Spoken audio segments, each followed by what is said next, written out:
Exodus. Exodus chapter 1. Now these are the names of the children of Israel which came into Egypt. Every man in his household came with Jacob: Reuben, Simeon, Levi, and Judah; Issachar, Zebulun, and Benjamin; Dan and Naphtali, Gad and Asher. And all the souls that came out of the loins of Jacob were 70 souls, for Joseph was in Egypt already. And Joseph died, and all his brethren, and all that generation. And the children of Israel were fruitful, and increased abundantly, and multiplied, and waxed exceedingly mighty, and the land was filled with them. Now there arose up a new king over Egypt, which knew not Joseph. And he said unto his people, Behold, the people of the children of Israel are more and mightier than we. Come on, let us deal wisely with them, lest they multiply, and it come to pass that when there falleth out any war, they join also unto our enemies, and fight against us, and so get them up out of the land. Therefore they did set over them taskmasters to afflict them with their burdens. And they built for Pharaoh treasure cities, Pithom and Raamses. But the more they afflicted them, the more they multiplied and grew, and they were grieved because of the children of Israel. And the Egyptians made the children of Israel to serve with rigor. And they made their lives bitter with hard bondage, in mortar and in brick, and in all manner of service in the field. All their service wherein they made them serve was with rigor. And the king of Egypt spake to the Hebrew midwives, of which the name of the one was Shiphrah, and the name of the other Puah.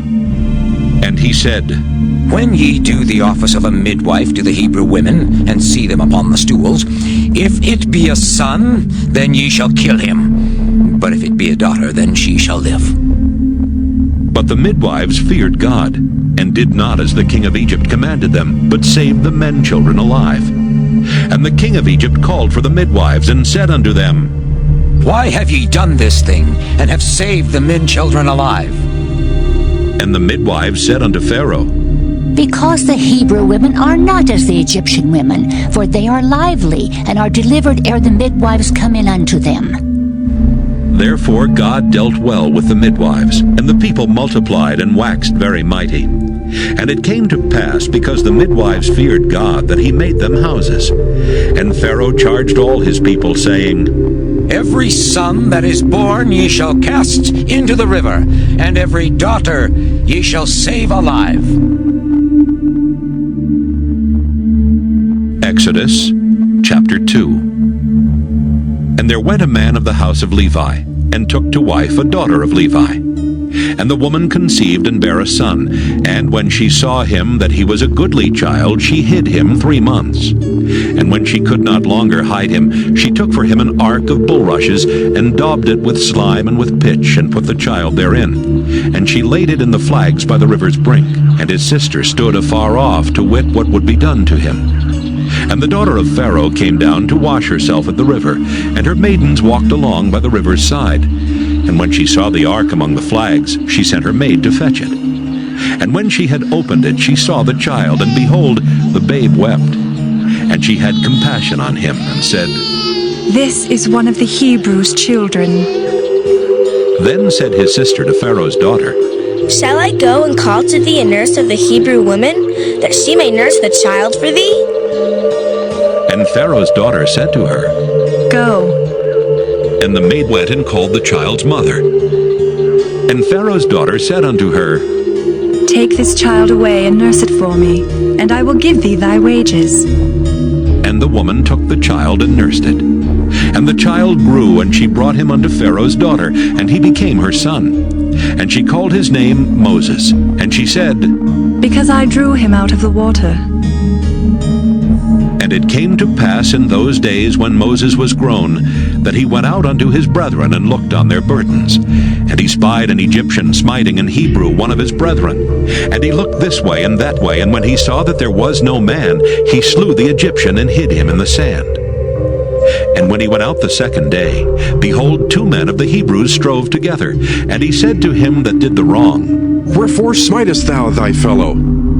And he said, Who made thee a prince and a judge over us? Intendest thou to kill me, as thou killedst the Egyptian? And Moses feared and said, Surely this thing is known. Now when Pharaoh heard this thing, he sought to slay Moses. But Moses fled from the face of Pharaoh and dwelt in the land of Midian, and he sat down by a well. Now the priest of Midian had 7 daughters, and they came and drew water and filled the troughs to water their father's flock. And the shepherds came and drove them away, but Moses stood up and helped them and watered their flock. And when they came to Reuel their father, he said, How is it that ye are come so soon today?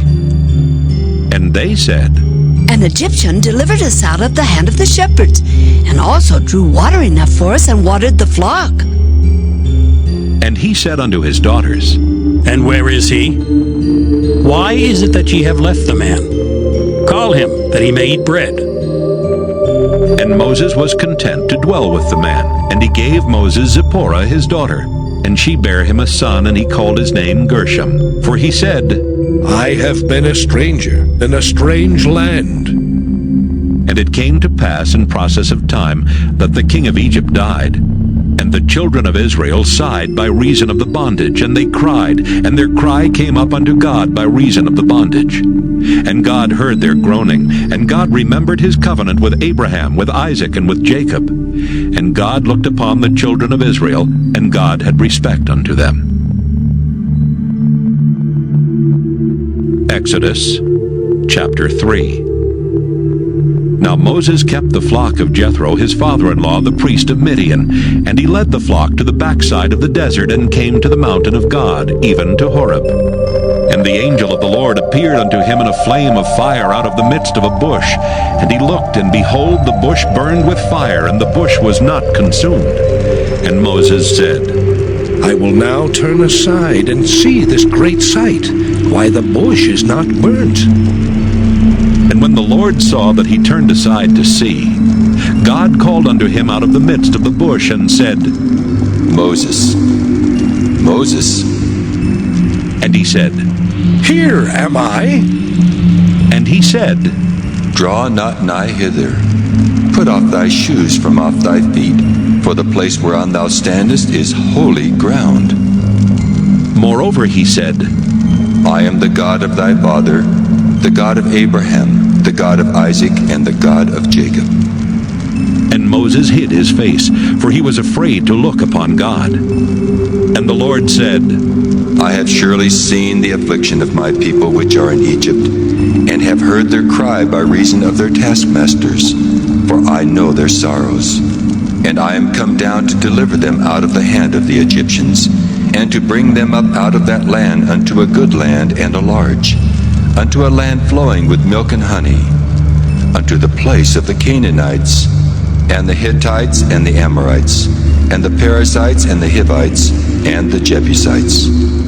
Now therefore, behold, the cry of the children of Israel is come unto me, and I have also seen the oppression wherewith the Egyptians oppress them. Come now therefore, and I will send thee unto Pharaoh, that thou mayest bring forth my people, the children of Israel, out of Egypt. And Moses said unto God, Who am I that I should go unto Pharaoh, and that I should bring forth the children of Israel out of Egypt? And he said, Certainly I will be with thee, and this shall be a token unto thee that I have sent thee. When thou hast brought forth the people out of Egypt, ye shall serve God upon this mountain. And Moses said unto God, Behold, when I come unto the children of Israel, and shall say unto them, The God of your fathers hath sent me unto you, and they shall say to me, What is his name? What shall I say unto them? And God said unto Moses, I am that I am. And he said, Thus shalt thou say unto the children of Israel, I am hath sent me unto you. And God said moreover unto Moses, Thus shalt thou say unto the children of Israel, The Lord God of your fathers, the God of Abraham, the God of Isaac, and the God of Jacob hath sent me unto you. This is my name forever, and this is my memorial unto all generations. Go and gather the elders of Israel together, and say unto them, The Lord God of your fathers, the God of Abraham, of Isaac, and of Jacob, appeared unto me, saying, I have surely visited you, and seen that which is done to you in Egypt. And I have said, I will bring you up out of the affliction of Egypt unto the land of the Canaanites, and the Hittites, and the Amorites, and the Perizzites, and the Hivites, and the Jebusites, unto a land flowing with milk and honey. And they shall hearken to thy voice, and thou shalt come, thou and the elders of Israel, unto the king of Egypt. And ye shall say unto him, The Lord God of the Hebrews hath met with us. And now let us go, we beseech thee, 3 days' journey into the wilderness, that we may sacrifice to the Lord our God. And I am sure that the king of Egypt will not let you go, no, not by a mighty hand. And I will stretch out my hand and smite Egypt with all my wonders, which I will do in the midst thereof, and after that he will let you go. And I will give this people favor in the sight of the Egyptians, and it shall come to pass that when ye go, ye shall not go empty, but every woman shall borrow of her neighbor, and of her that sojourneth in her house, jewels of silver, and jewels of gold, and raiment. And ye shall put them upon your sons and upon your daughters, and ye shall spoil the Egyptians. Exodus chapter 4.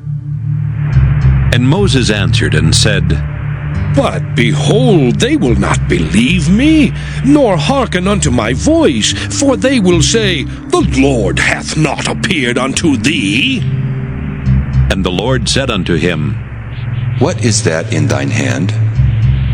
And he said, A rod. And he said, Cast it on the ground. And he cast it on the ground, and it became a serpent, and Moses fled from before it. And the Lord said unto Moses, Put forth thine hand, and take it by the tail. And he put forth his hand, and caught it, and it became a rod in his hand, that they may believe that the Lord God of their fathers, the God of Abraham, the God of Isaac, and the God of Jacob hath appeared unto thee. And the Lord said furthermore unto him, Put now thine hand into thy bosom. And he put his hand into his bosom, and when he took it out, behold, his hand was leprous as snow. And he said, Put thine hand into thy bosom again.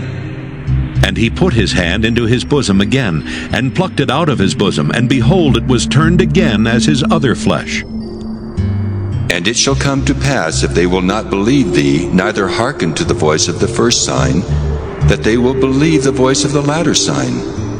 And it shall come to pass, if they will not believe also these 2 signs, neither hearken unto thy voice, that thou shalt take of the water of the river, and pour it upon the dry land. And the water which thou takest out of the river shall become blood upon the dry land. And Moses said unto the Lord, O my Lord, I am not eloquent, neither heretofore nor since thou hast spoken unto thy servant, but I am slow of speech, and of a slow tongue. And the Lord said unto him, Who hath made man's mouth? Or who maketh the dumb, or deaf, or the seeing, or the blind? Have not I the Lord? Now therefore go, and I will be with thy mouth, and teach thee what thou shalt say. And he said, O my Lord, send, I pray thee, by the hand of him whom thou wilt send. And the anger of the Lord was kindled against Moses, and he said, Is not Aaron the Levite thy brother? I know that he can speak well. And also, behold, he cometh forth to meet thee. And when he seeth thee, he will be glad in his heart. And thou shalt speak unto him, and put words in his mouth. And I will be with thy mouth, and with his mouth, and will teach you what ye shall do. And he shall be thy spokesman unto the people. And he shall be, even he shall be to thee instead of a mouth, and thou shalt be to him instead of God. And thou shalt take this rod in thine hand, wherewith thou shalt do signs. And Moses went and returned to Jethro his father-in-law, and said unto him, Let me go, I pray thee, and return unto my brethren which are in Egypt, and see whether they be yet alive. And Jethro said to Moses, Go in peace. And the Lord said unto Moses in Midian, Go, return into Egypt, for all the men are dead which sought thy life. And Moses took his wife and his sons, and set them upon an ass, and he returned to the land of Egypt. And Moses took the rod of God in his hand. And the Lord said unto Moses, When thou goest to return into Egypt, see that thou do all those wonders before Pharaoh which I put in thine hand. But I will harden his heart, that he shall not let the people go. And thou shalt say unto Pharaoh, Thus saith the Lord, Israel is my son, even my firstborn. And I say unto thee, Let my son go, that he may serve me. And if thou refuse to let him go, behold, I will slay thy son, even thy firstborn. And it came to pass by the way in the inn that the Lord met him, and sought to kill him. Then Zipporah took a sharp stone, and cut off the foreskin of her son, and cast it at his feet, and said, Surely a bloody husband art thou to me. So he let him go. Then she said, A bloody husband thou art, because of the circumcision. And the Lord said to Aaron, Go into the wilderness to meet Moses. And he went and met him in the mount of God, and kissed him. And Moses told Aaron all the words of the Lord who had sent him, and all the signs which he had commanded him. And Moses and Aaron went and gathered together all the elders of the children of Israel. And Aaron spake all the words which the Lord had spoken unto Moses, and did the signs in the sight of the people. And the people believed. And when they heard that the Lord had visited the children of Israel, and that he had looked upon their affliction, then they bowed their heads and worshipped. Exodus chapter 5. And afterward Moses and Aaron went in and told Pharaoh, Thus saith the Lord God of Israel, Let my people go, that they may hold a feast unto me in the wilderness. And Pharaoh said, Who is the Lord, that I should obey his voice to let Israel go? I know not the Lord, neither will I let Israel go. And they said, The God of the Hebrews hath met with us. Let us go, we pray thee, 3 days' journey into the desert, and sacrifice unto the Lord our God, lest he fall upon us with pestilence or with the sword. And the king of Egypt said unto them, Wherefore do ye, Moses and Aaron, let the people from their works? Get you unto your burdens. And Pharaoh said, Behold, the people of the land now are many, and ye make them rest from their burdens? And Pharaoh commanded the same day the taskmasters of the people and their officers, saying, Ye shall no more give the people straw to make brick, as heretofore. Let them go and gather straw for themselves, and the tale of the bricks which they did make heretofore, ye shall lay upon them. Ye shall not diminish aught thereof. For they be idle. Therefore they cry, saying, Let us go and sacrifice to our God. Let their more work be laid upon the men, that they may labor therein, and let them not regard vain words. And the taskmasters of the people went out, and their officers, and they spake to the people, saying, Thus saith Pharaoh, I will not give you straw. Go ye, get you straw where ye can find it, yet not aught of your work shall be diminished. So the people were scattered abroad throughout all the land of Egypt to gather stubble instead of straw. And the taskmasters hasted them, saying, Fulfill your works, your daily tasks, as when there was straw. And the officers of the children of Israel, which Pharaoh's taskmasters had set over them, were beaten and demanded, Wherefore have ye not fulfilled your task in making brick both yesterday and today as heretofore? Then the officers of the children of Israel came and cried unto Pharaoh, saying, Wherefore dealest thou thus with thy servants? There is no straw given unto thy servants, and they say to us, Make brick, and behold, thy servants are beaten. But the fault is in thine own people. But he said, Ye are idle, therefore ye say, let us go and do sacrifice to the Lord. Go therefore now and work, for there shall no straw be given you, yet shall ye deliver the tale of bricks. And the officers of the children of Israel did see that they were in evil case, after it was said, Ye shall not minish aught from your bricks of your daily task. And they met Moses and Aaron, who stood in the way as they came forth from Pharaoh. And they said unto them, The Lord look upon you and judge, because ye have made our Savior to be abhorred in the eyes of Pharaoh, and in the eyes of his servants, to put a sword in their hand to slay us. And Moses returned unto the Lord, and said, Lord, wherefore hast thou so evil entreated this people? Why is it that thou hast sent me?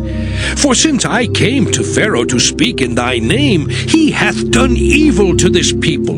Neither hast thou delivered thy people at all.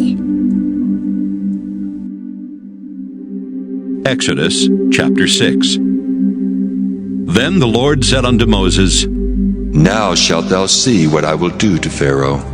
For with a strong hand shall he let them go, and with a strong hand shall he drive them out of his land. And God spake unto Moses, and said unto him, I am the Lord, and I appeared unto Abraham, unto Isaac, and unto Jacob by the name of God Almighty. But by my name Jehovah was I not known to them. And I have also established my covenant with them, to give them the land of Canaan, the land of their pilgrimage wherein they were strangers. And I have also heard the groaning of the children of Israel, whom the Egyptians keep in bondage, and I have remembered my covenant. Wherefore say unto the children of Israel, I am the Lord, and I will bring you out from under the burdens of the Egyptians, and I will rid you out of their bondage, and I will redeem you with a stretched out arm and with great judgments. And I will take you to me for a people, and I will be to you a God. And ye shall know that I am the Lord your God, which bringeth you out from under the burdens of the Egyptians. And I will bring you in unto the land, concerning the which I did swear to give it to Abraham, to Isaac, and to Jacob. And I will give it you for an heritage. I am the Lord. And Moses spake so unto the children of Israel. But they hearkened not unto Moses for anguish of spirit and for cruel bondage. And the Lord spake unto Moses, saying, Go in, speak unto Pharaoh king of Egypt, that he let the children of Israel go out of his land. And Moses spake before the Lord, saying, Behold, the children of Israel have not hearkened unto me. How then shall Pharaoh hear me, who am of uncircumcised lips? And the Lord spake unto Moses and unto Aaron, and gave them a charge unto the children of Israel, and unto Pharaoh king of Egypt, to bring the children of Israel out of the land of Egypt. These be the heads of their fathers' houses. The sons of Reuben, the firstborn of Israel, Hanok and Palu, Hezron and Carmi. These be the families of Reuben. And the sons of Simeon, Jemuel and Jamin, and Ohad and Jachin, and Zohar and Shaul, the son of a Canaanitish woman. These are the families of Simeon. And these are the names of the sons of Levi according to their generations, Gershon and Kohath and Merari.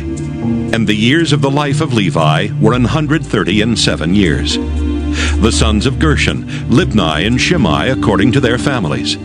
And the sons of Kohath, Amram and Izhar and Hebron and Uzziel.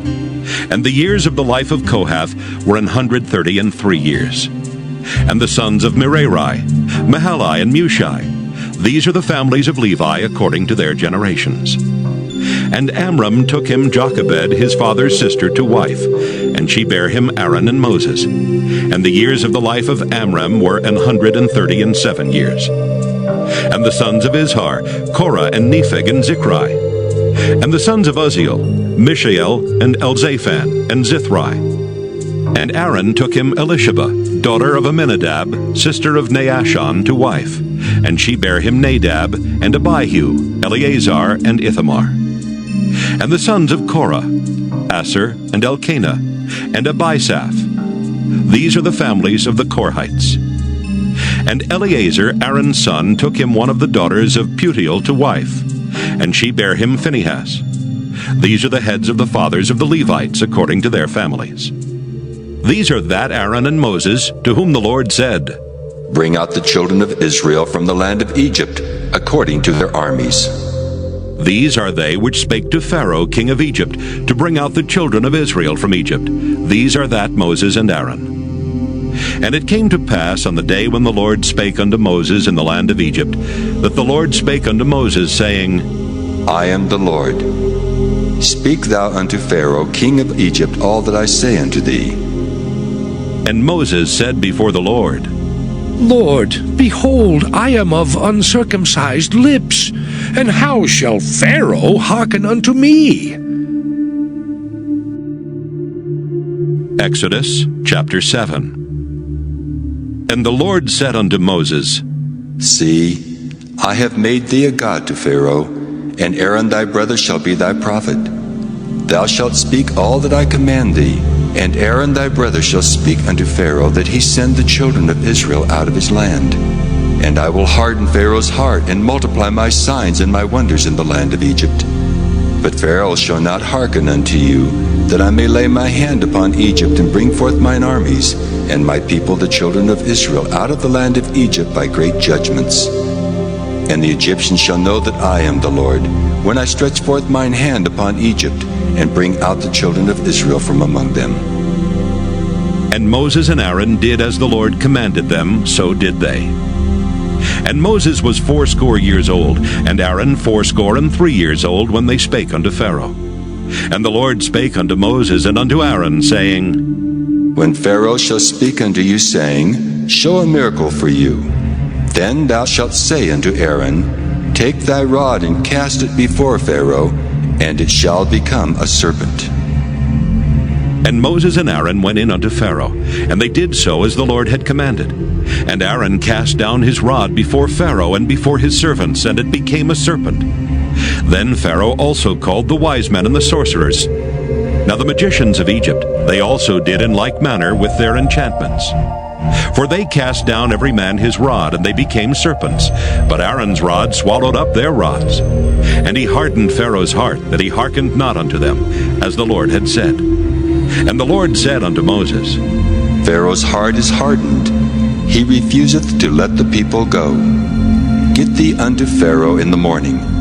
Lo, he goeth out unto the water, and thou shalt stand by the river's brink against he come.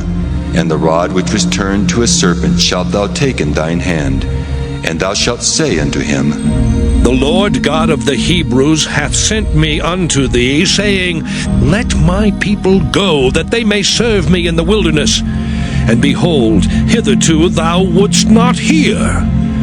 Thus saith the Lord, In this thou shalt know that I am the Lord. Behold, I will smite with the rod that is in mine hand upon the waters which are in the river, and they shall be turned to blood. And the fish that is in the river shall die, and the river shall stink, and the Egyptians shall loathe to drink of the water of the river. And the Lord spake unto Moses, Say unto Aaron, Take thy rod and stretch out thine hand upon the waters of Egypt, upon their streams, upon their rivers, and upon their ponds, and upon all their pools of water, that they may become blood, and that there may be blood throughout all the land of Egypt, both in vessels of wood and in vessels of stone. And Moses and Aaron did so as the Lord commanded. And he lifted up the rod, and smote the waters that were in the river, in the sight of Pharaoh, and in the sight of his servants. And all the waters that were in the river were turned to blood. And the fish that was in the river died, and the river stank, and the Egyptians could not drink of the water of the river. And there was blood throughout all the land of Egypt. And the magicians of Egypt did so with their enchantments, and Pharaoh's heart was hardened, neither did he hearken unto them as the Lord had said. And Pharaoh turned and went into his house, neither did he set his heart to this also. And all the Egyptians digged round about the river for water to drink, for they could not drink of the water of the river. And 7 days were fulfilled after that the Lord had smitten the river.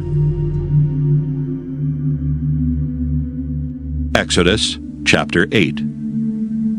And the Lord spake unto Moses, Go unto Pharaoh, and say unto him, Thus saith the Lord, Let my people go, that they may serve me.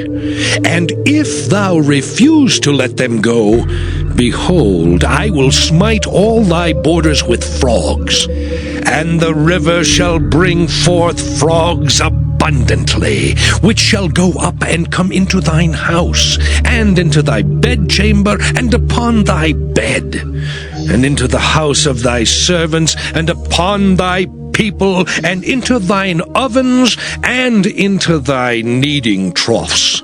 And the frogs shall come up both on thee, and upon thy people, and upon all thy servants. And the Lord spake unto Moses, Say unto Aaron, Stretch forth thine hand with thy rod over the streams, over the rivers and over the ponds, and cause frogs to come up upon the land of Egypt. And Aaron stretched out his hand over the waters of Egypt, and the frogs came up and covered the land of Egypt. And the magicians did so with their enchantments, and brought up frogs upon the land of Egypt. Then Pharaoh called for Moses and Aaron, and said, Entreat the Lord that he may take away the frogs from me and from my people, and I will let the people go, that they may do sacrifice unto the Lord. And Moses said unto Pharaoh, Glory over me.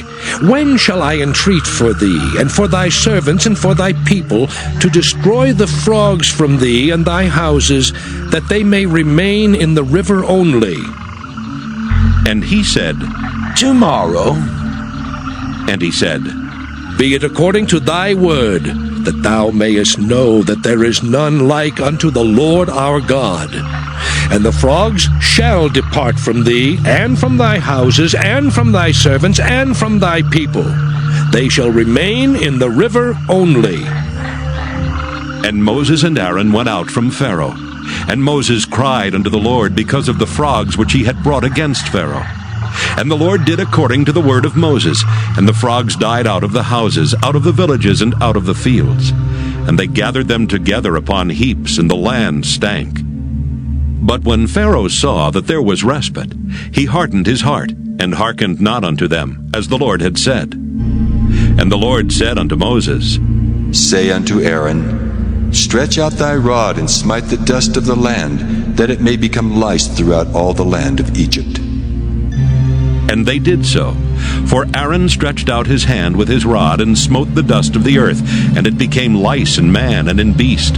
All the dust of the land became lice throughout all the land of Egypt. And the magicians did so with their enchantments to bring forth lice, but they could not. So there were lice upon man and upon beast. Then the magician said unto Pharaoh, This is the finger of God. And Pharaoh's heart was hardened, and he hearkened not unto them, as the Lord had said. And the Lord said unto Moses, Rise up early in the morning, and stand before Pharaoh. Lo, he cometh forth to the water, and say unto him, Thus saith the Lord, Let my people go, that they may serve me. Else, if thou wilt not let my people go, behold, I will send swarms of flies upon thee, and upon thy servants, and upon thy people, and into thy houses. And the houses of the Egyptians shall be full of swarms of flies, and also the ground whereon they are. And I will sever in that day the land of Goshen, in which my people dwell, that no swarms of flies shall be there. To the end thou mayest know that I am the Lord in the midst of the earth, and I will put a division between my people and thy people. Tomorrow shall this sign be. And the Lord did so. And there came a grievous swarm of flies into the house of Pharaoh, and into his servants' houses, and into all the land of Egypt. The land was corrupted by reason of the swarm of flies. And Pharaoh called for Moses and for Aaron, and said, Go ye, sacrifice to your God in the land. And Moses said, It is not meet so to do, for we shall sacrifice the abomination of the Egyptians to the Lord our God. Lo, shall we sacrifice the abomination of the Egyptians before their eyes, and will they not stone us? We will go 3 days' journey into the wilderness, and sacrifice to the Lord our God, as he shall command us. And Pharaoh said, I will let you go, that ye may sacrifice to the Lord your God in the wilderness. Only ye shall not go very far away. Entreat for me. And Moses said, Behold, I go out from thee, and I will entreat the Lord that the swarms of flies may depart from Pharaoh, from his servants, and from his people tomorrow. But let not Pharaoh deal deceitfully any more in not letting the people go to sacrifice to the Lord. And Moses went out from Pharaoh and entreated the Lord. And the Lord did according to the word of Moses, and he removed the swarms of flies from Pharaoh, from his servants, and from his people. There remained not one. And Pharaoh hardened his heart at this time also, neither would he let the people go. Exodus chapter 9. Then the Lord said unto Moses, Go in unto Pharaoh, and tell him, Thus saith the Lord God of the Hebrews, Let my people go, that they may serve me. For if thou refuse to let them go, and wilt hold them still, behold, the hand of the Lord is upon thy cattle which is in the field, upon the horses, upon the asses, upon the camels, upon the oxen, and upon the sheep. There shall be a very grievous murrain. And the Lord shall sever between the cattle of Israel and the cattle of Egypt, and there shall nothing die of all that is the children's of Israel. And the Lord appointed a set time, saying, Tomorrow the Lord shall do this thing in the land. And the Lord did that thing on the morrow, and all the cattle of Egypt died. But of the cattle of the children of Israel died not one. And Pharaoh sent, and behold, there was not one of the cattle of the Israelites dead. And the heart of Pharaoh was hardened, and he did not let the people go. And the Lord said unto Moses and unto Aaron, Take to you handfuls of ashes of the furnace, and let Moses sprinkle it toward the heaven in the sight of Pharaoh. And it shall become small dust in all the land of Egypt, and shall be a boil breaking forth with blains upon man and upon beast, throughout all the land of Egypt. And they took ashes of the furnace and stood before Pharaoh. And Moses sprinkled it up toward heaven, and it became a boil breaking forth with blains upon man and upon beast. And the magicians could not stand before Moses because of the boils, for the boil was upon the magicians and upon all the Egyptians. And the Lord hardened the heart of Pharaoh, and he hearkened not unto them, as the Lord had spoken unto Moses. And the Lord said unto Moses, Rise up early in the morning, and stand before Pharaoh, and say unto him, Thus saith the Lord God of the Hebrews, Let my people go, that they may serve me. For I will at this time send all my plagues upon thine heart, and upon thy servants, and upon thy people, that thou mayest know that there is none like me in all the earth. For now I will stretch out my hand, that I may smite thee and thy people with pestilence, and thou shalt be cut off from the earth. And in very deed for this cause have I raised thee up, for to show in thee my power, and that my name may be declared throughout all the earth. As yet exaltest thou thyself against my people, that thou wilt not let them go? Behold, tomorrow, about this time, I will cause it to rain a very grievous hail, such as hath not been in Egypt since the foundation thereof, even until now. Send therefore now, and gather thy cattle, and all that thou hast in the field. For upon every man and beast which shall be found in the field, and shall not be brought home, the hail shall come down upon them, and they shall die. He that feared the word of the Lord among the servants of Pharaoh made his servants and his cattle flee into the houses. And he that regarded not the word of the Lord left his servants and his cattle in the field. And the Lord said unto Moses, Stretch forth thine hand toward heaven, that there may be hail in all the land of Egypt upon man and upon beast, and upon every herb of the field throughout the land of Egypt. And Moses stretched forth his rod toward heaven, and the Lord sent thunder and hail, and the fire ran along upon the ground. And the Lord rained hail upon the land of Egypt. So there was hail and fire mingled with the hail, very grievous, such as there was none like it in all the land of Egypt since it became a nation. And the hail smote throughout all the land of Egypt all that was in the field, both man and beast. And the hail smote every herb of the field, and brake every tree of the field. Only in the land of Goshen, where the children of Israel were, was there no hail. And Pharaoh sent and called for Moses and Aaron, and said unto them, I have sinned this time. The Lord is righteous, and I and my people are wicked. Entreat the Lord, for it is enough that there be no more mighty thunderings and hail, and I will let you go, and ye shall stay no longer. And Moses said unto him, As soon as I am gone out of the city, I will spread abroad my hands unto the Lord, and the thunder shall cease, neither shall there be any more hail, that thou mayest know how that the earth is the Lord's.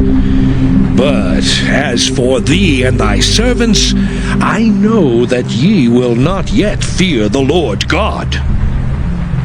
And the flax and the barley was smitten, for the barley was in the ear, and the flax was bold. But the wheat and the rye were not smitten, for they were not grown up. And Moses went out of the city from Pharaoh, and spread abroad his hands unto the Lord. And the thunders and hail ceased, and the rain was not poured upon the earth. And when Pharaoh saw that the rain and the hail and the thunders were ceased, he sinned yet more, and hardened his heart, he and his servants. And the heart of Pharaoh was hardened, neither would he let the children of Israel go, as the Lord had spoken by Moses. Exodus chapter 10. And the Lord said unto Moses, Go in unto Pharaoh, for I have hardened his heart and the heart of his servants, that I might show these my signs before him, and that thou mayest tell in the ears of thy son, and of thy son's son, what things I have wrought in Egypt, and my signs which I have done among them, that ye may know how that I am the Lord. And Moses and Aaron came in unto Pharaoh, and said unto him, Thus saith the Lord God of the Hebrews, How long wilt thou refuse to humble thyself before me? Let my people go, that they may serve me. Else, if thou refuse to let my people go, behold, tomorrow will I bring the locusts into thy coast, and they shall cover the face of the earth, that one cannot be able to see the earth. And they shall eat the residue of that which is escaped, which remaineth unto you from the hail, and shall eat every tree which groweth for you out of the field. And they shall fill thy houses, and the houses of all thy servants, and the houses of all the Egyptians, which neither thy fathers nor thy fathers' fathers have seen, since the day that they were upon the earth unto this day. And he turned himself and went out from Pharaoh.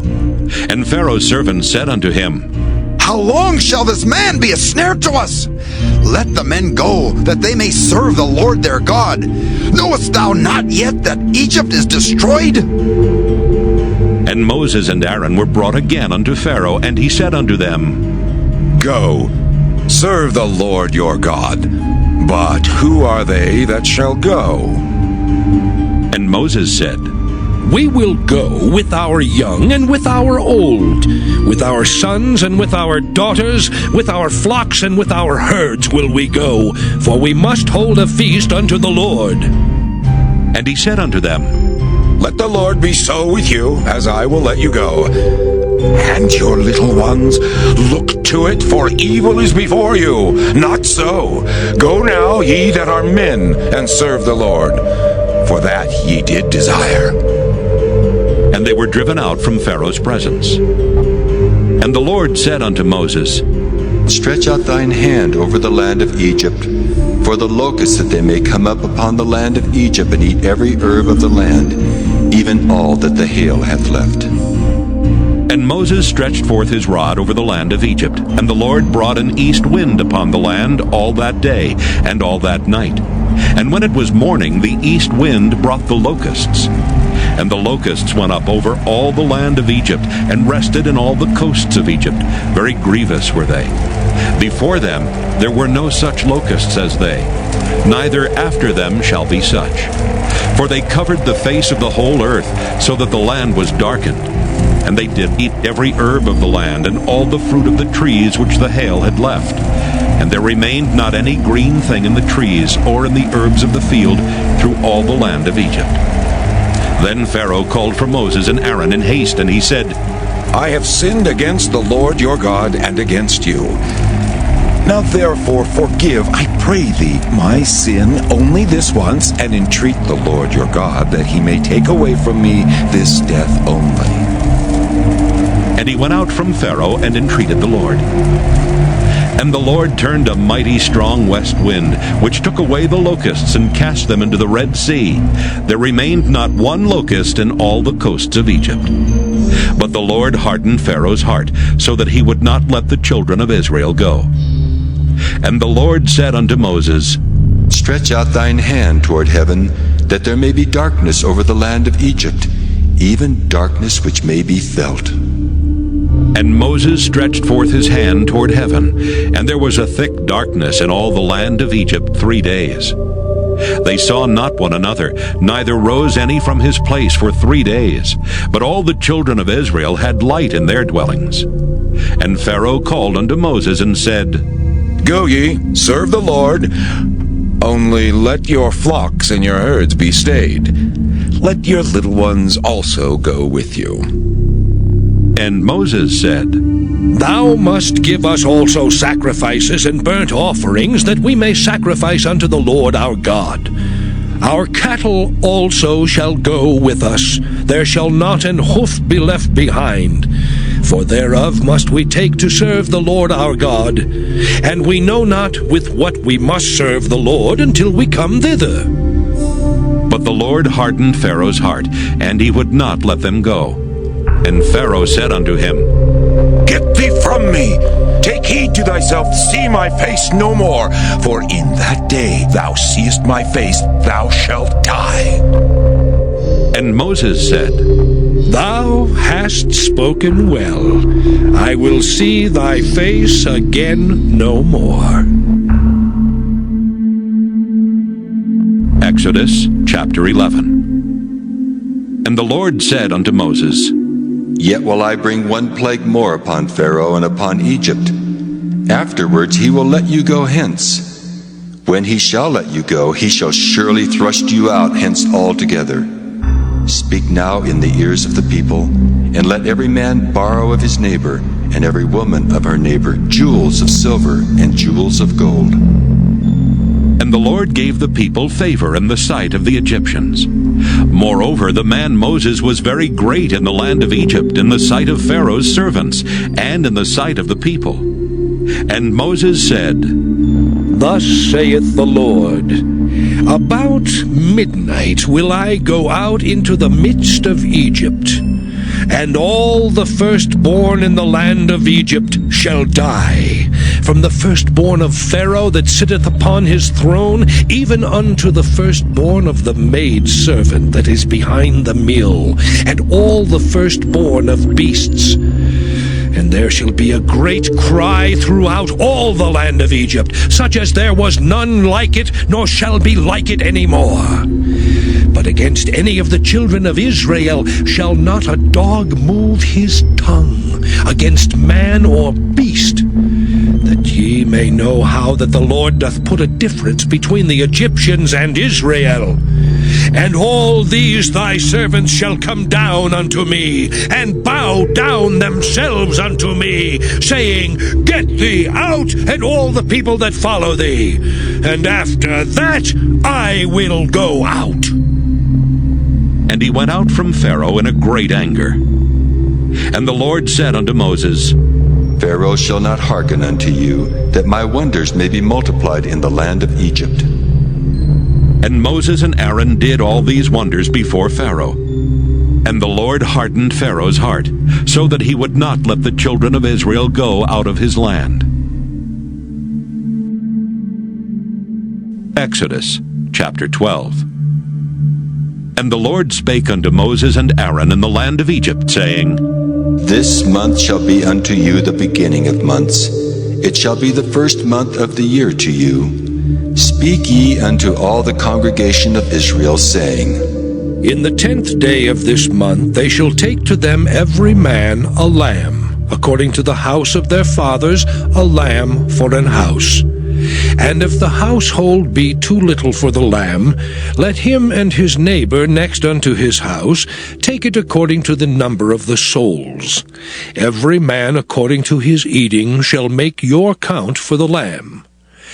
Your lamb shall be without blemish, a male of the first year. Ye shall take it out from the sheep or from the goats, and ye shall keep it up until the 14th day of the same month. And the whole assembly of the congregation of Israel shall kill it in the evening.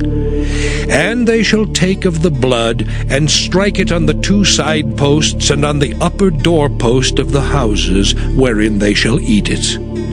And they shall eat the flesh in that night, roast with fire, and unleavened bread, and with bitter herbs they shall eat it. Eat not of it raw, nor sodden at all with water, but roast with fire, his head with his legs, and with the purtenance thereof. And ye shall let nothing of it remain until the morning, and that which remaineth of it until the morning ye shall burn with fire. And thus shall ye eat it, with your loins girded, your shoes on your feet, and your staff in your hand. And ye shall eat it in haste. It is the Lord's Passover. For I will pass through the land of Egypt this night, and will smite all the firstborn in the land of Egypt, both man and beast. And against all the gods of Egypt I will execute judgment. I am the Lord. And the blood shall be to you for a token upon the houses where ye are. And when I see the blood, I will pass over you, and the plague shall not be upon you to destroy you when I smite the land of Egypt. And this day shall be unto you for a memorial, and ye shall keep it a feast to the Lord throughout your generations. Ye shall keep it a feast by an ordinance forever. 7 days shall ye eat unleavened bread. Even the first day ye shall put away leaven out of your houses. For whosoever eateth leavened bread from the first day until the 7th day, that soul shall be cut off from Israel. And in the first day there shall be an holy convocation, and in the 7th day there shall be an holy convocation to you. No manner of work shall be done in them, save that which every man must eat, that only may be done of you. And ye shall observe the feast of unleavened bread. For in this selfsame day have I brought your armies out of the land of Egypt. Therefore shall ye observe this day in your generations by an ordinance forever. In the 1st month, on the 14th day of the month at even, ye shall eat unleavened bread, until the 21st day of the month at even. 7 days shall there be no leaven found in your houses. For whosoever eateth that which is leavened, even that soul shall be cut off from the congregation of Israel, whether he be a stranger or born in the land. Ye shall eat nothing leavened. In all your habitations shall ye eat unleavened bread. Then Moses called for all the elders of Israel and said unto them, Draw out and take you a lamb according to your families, and kill the Passover. And ye shall take a bunch of hyssop, and dip it in the blood that is in the basin, and strike the lintel and the 2 side posts with the blood that is in the basin. And none of you shall go out at the door of his house until the morning. For the Lord will pass through to smite the Egyptians, and when he seeth the blood upon the lintel and on the 2 side posts, the Lord will pass over the door, and will not suffer the destroyer to come in unto your houses to smite you. And ye shall observe this thing for an ordinance to thee and to thy sons forever. And it shall come to pass, when ye be come to the land which the Lord will give you, according as he hath promised, that ye shall keep this service. And it shall come to pass, when your children shall say unto you, What mean ye by this service? That ye shall say, It is the sacrifice of the Lord's Passover, who passed over the houses of the children of Israel in Egypt, when he smote the Egyptians and delivered our houses. And the people bowed the head and worshipped. And the children of Israel went away and did as the Lord had commanded Moses and Aaron, so did they. And it came to pass that at midnight the Lord smote all the firstborn in the land of Egypt, from the firstborn of Pharaoh that sat on his throne unto the firstborn of the captive that was in the dungeon, and all the firstborn of cattle. And Pharaoh rose up in the night, he and all his servants and all the Egyptians. And there was a great cry in Egypt, for there was not a house where there was not one dead.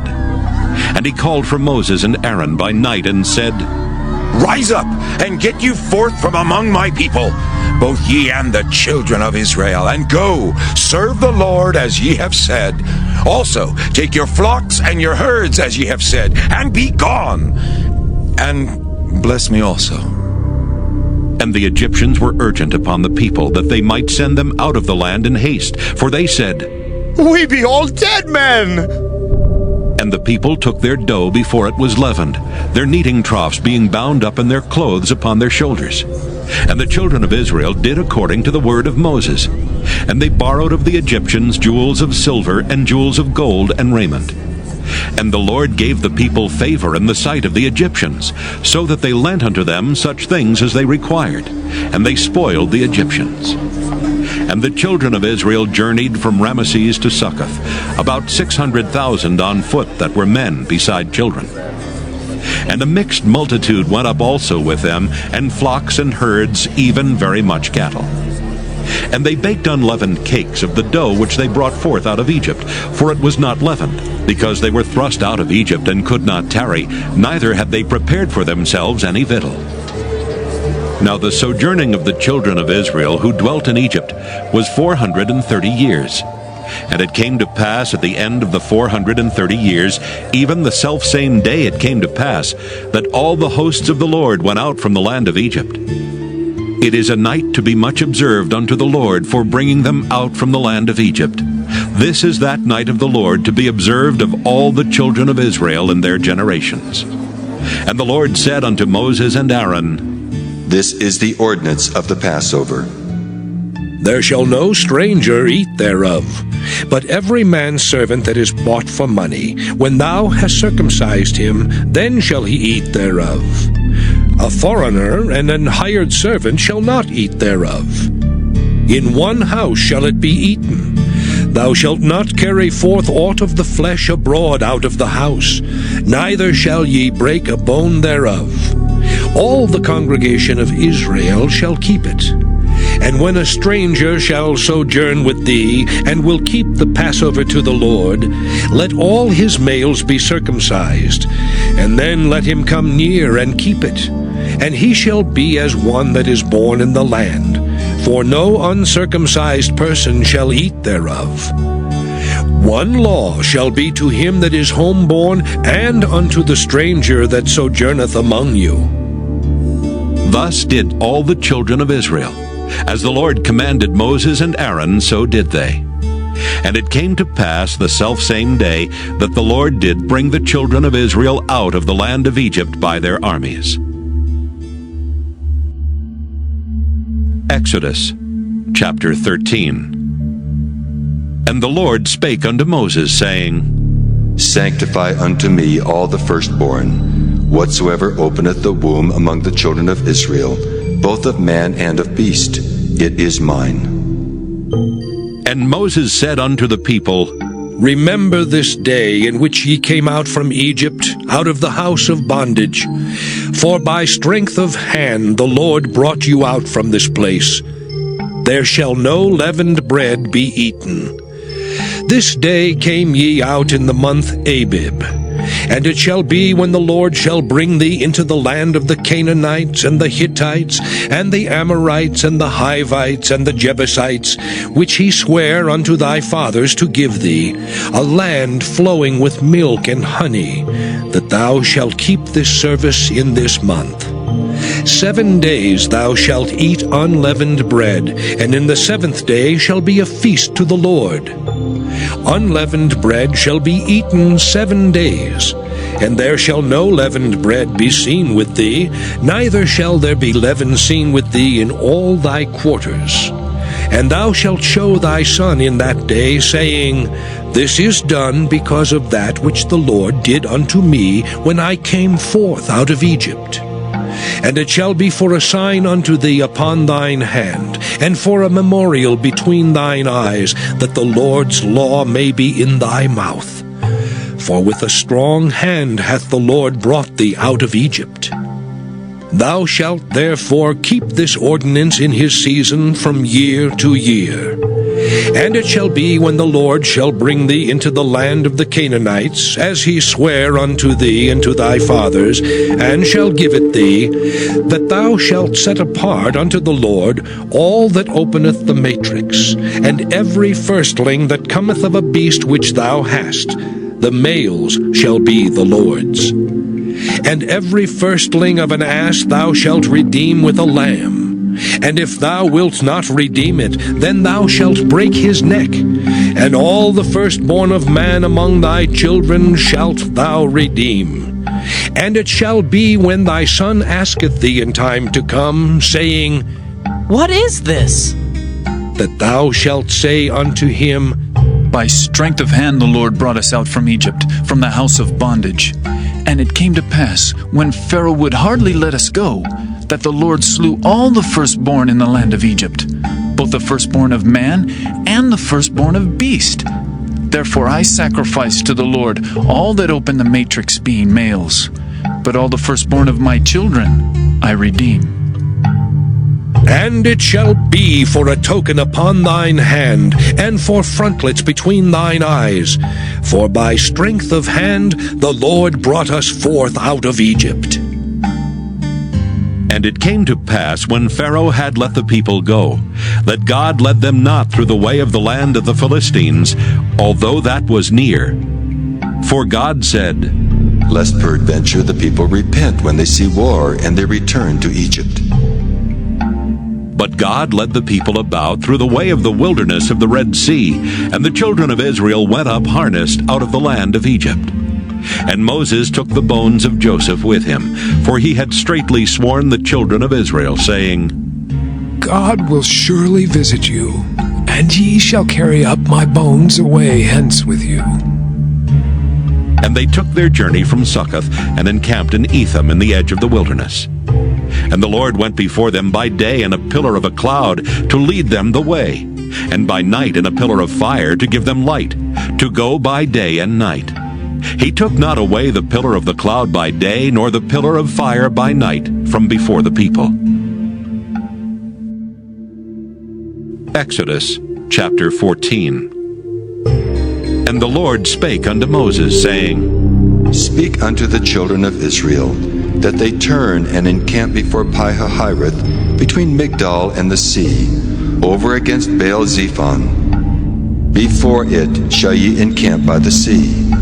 For Pharaoh will say of the children of Israel, They are entangled in the land, the wilderness hath shut them in. And I will harden Pharaoh's heart, that he shall follow after them, And I will be honored upon Pharaoh and upon all his host, that the Egyptians may know that I am the Lord." And they did so. And it was told the king of Egypt that the people fled, and the heart of Pharaoh and of his servants was turned against the people, and they said, "Why have we done this, that we have let Israel go from serving us?"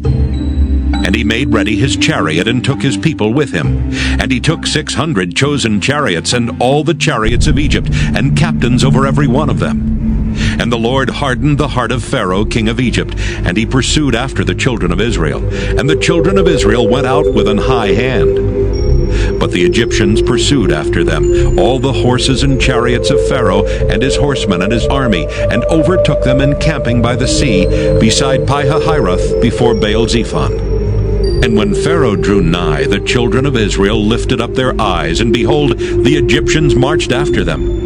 And they were sore afraid. And the children of Israel cried out unto the Lord. And they said unto Moses, "Because there were no graves in Egypt, hast thou taken us away to die in the wilderness?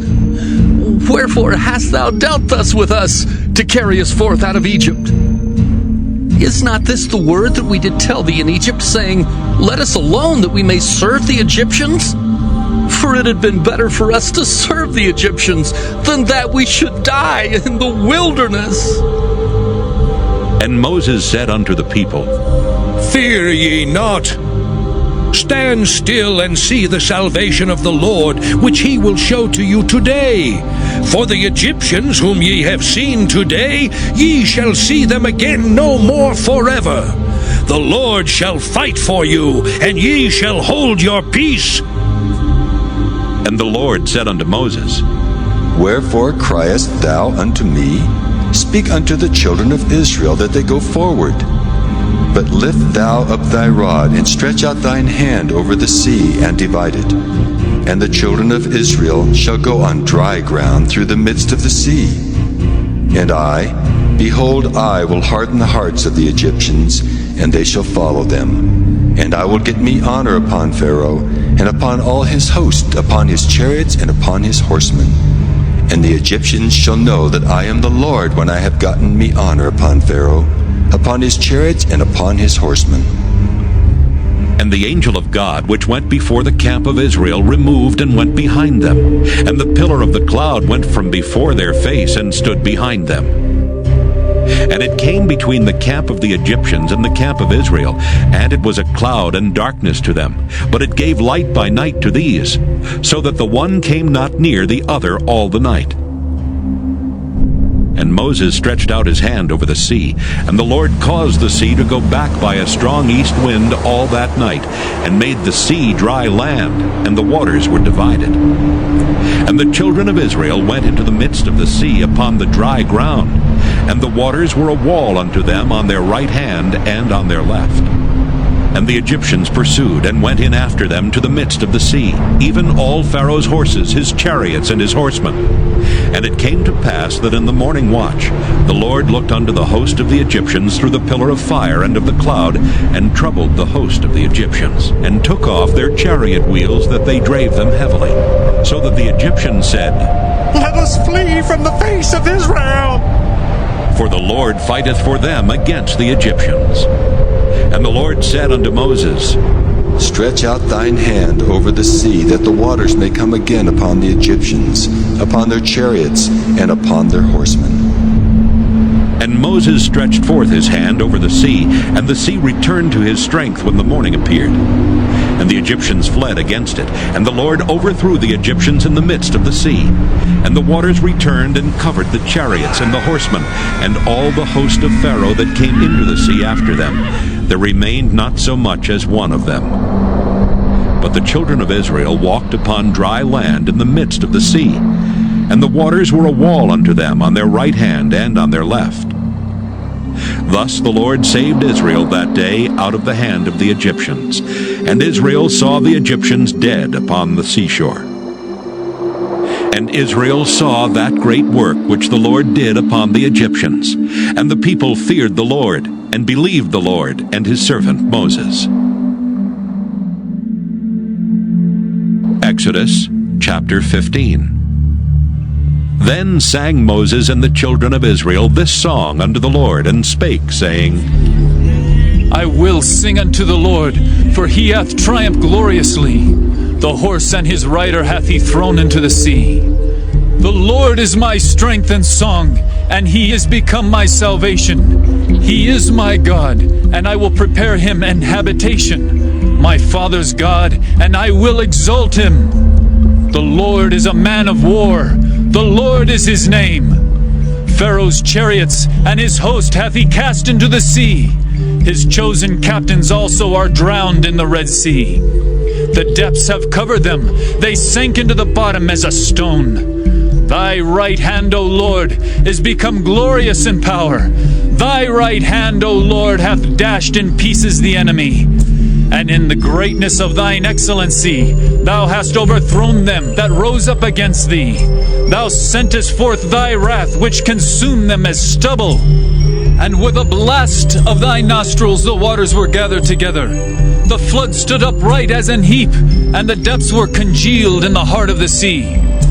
The enemy said, I will pursue, I will overtake, I will divide the spoil. My lust shall be satisfied upon them. I will draw my sword, my hand shall destroy them. Thou didst blow with thy wind, the sea covered them, they sank as lead in the mighty waters. Who is like unto thee, O Lord, among the gods? Who is like thee, glorious in holiness, fearful in praises, doing wonders? Thou stretchest out thy right hand, the earth swallowed them. Thou in thy mercy hast led forth the people which thou hast redeemed. Thou hast guided them in thy strength unto thy holy habitation. The people shall hear and be afraid. Sorrow shall take hold on the inhabitants of Palestina. Then the dukes of Edom shall be amazed. The mighty men of Moab, trembling, shall take hold upon them. All the inhabitants of Canaan shall melt away. Fear and dread shall fall upon them. By the greatness of thine arm, they shall be as still as a stone. Till thy people pass over, O Lord, till the people pass over which thou hast purchased. Thou shalt bring them in and plant them in the mountain of thine inheritance, in the place, O Lord, which thou hast made for thee to dwell in the sanctuary, O Lord, which thy hands have established. The Lord shall reign forever and ever. For the horse of Pharaoh went in with his chariots and with his horsemen into the sea, and the Lord brought again the waters of the sea upon them. But the children of Israel went on dry land in the midst of the sea. And Miriam the prophetess, the sister of Aaron, took a timbrel in her hand, and all the women went out after her with timbrels and with dances. And Miriam answered them, Sing ye to the Lord, for he hath triumphed gloriously. The horse and his rider hath he thrown into the sea. So Moses brought Israel from the Red Sea, and they went out into the wilderness of Shur. And they went 3 days in the wilderness and found no water. And when they came to Marah, they could not drink of the waters of Marah, for they were bitter. Therefore the name of it was called Marah. And the people murmured against Moses, saying, What shall we drink?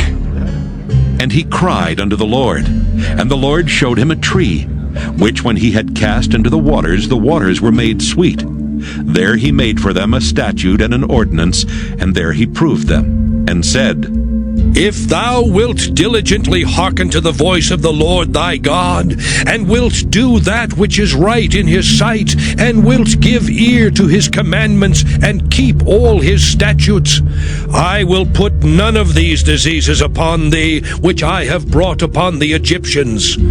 For I am the Lord that healeth thee.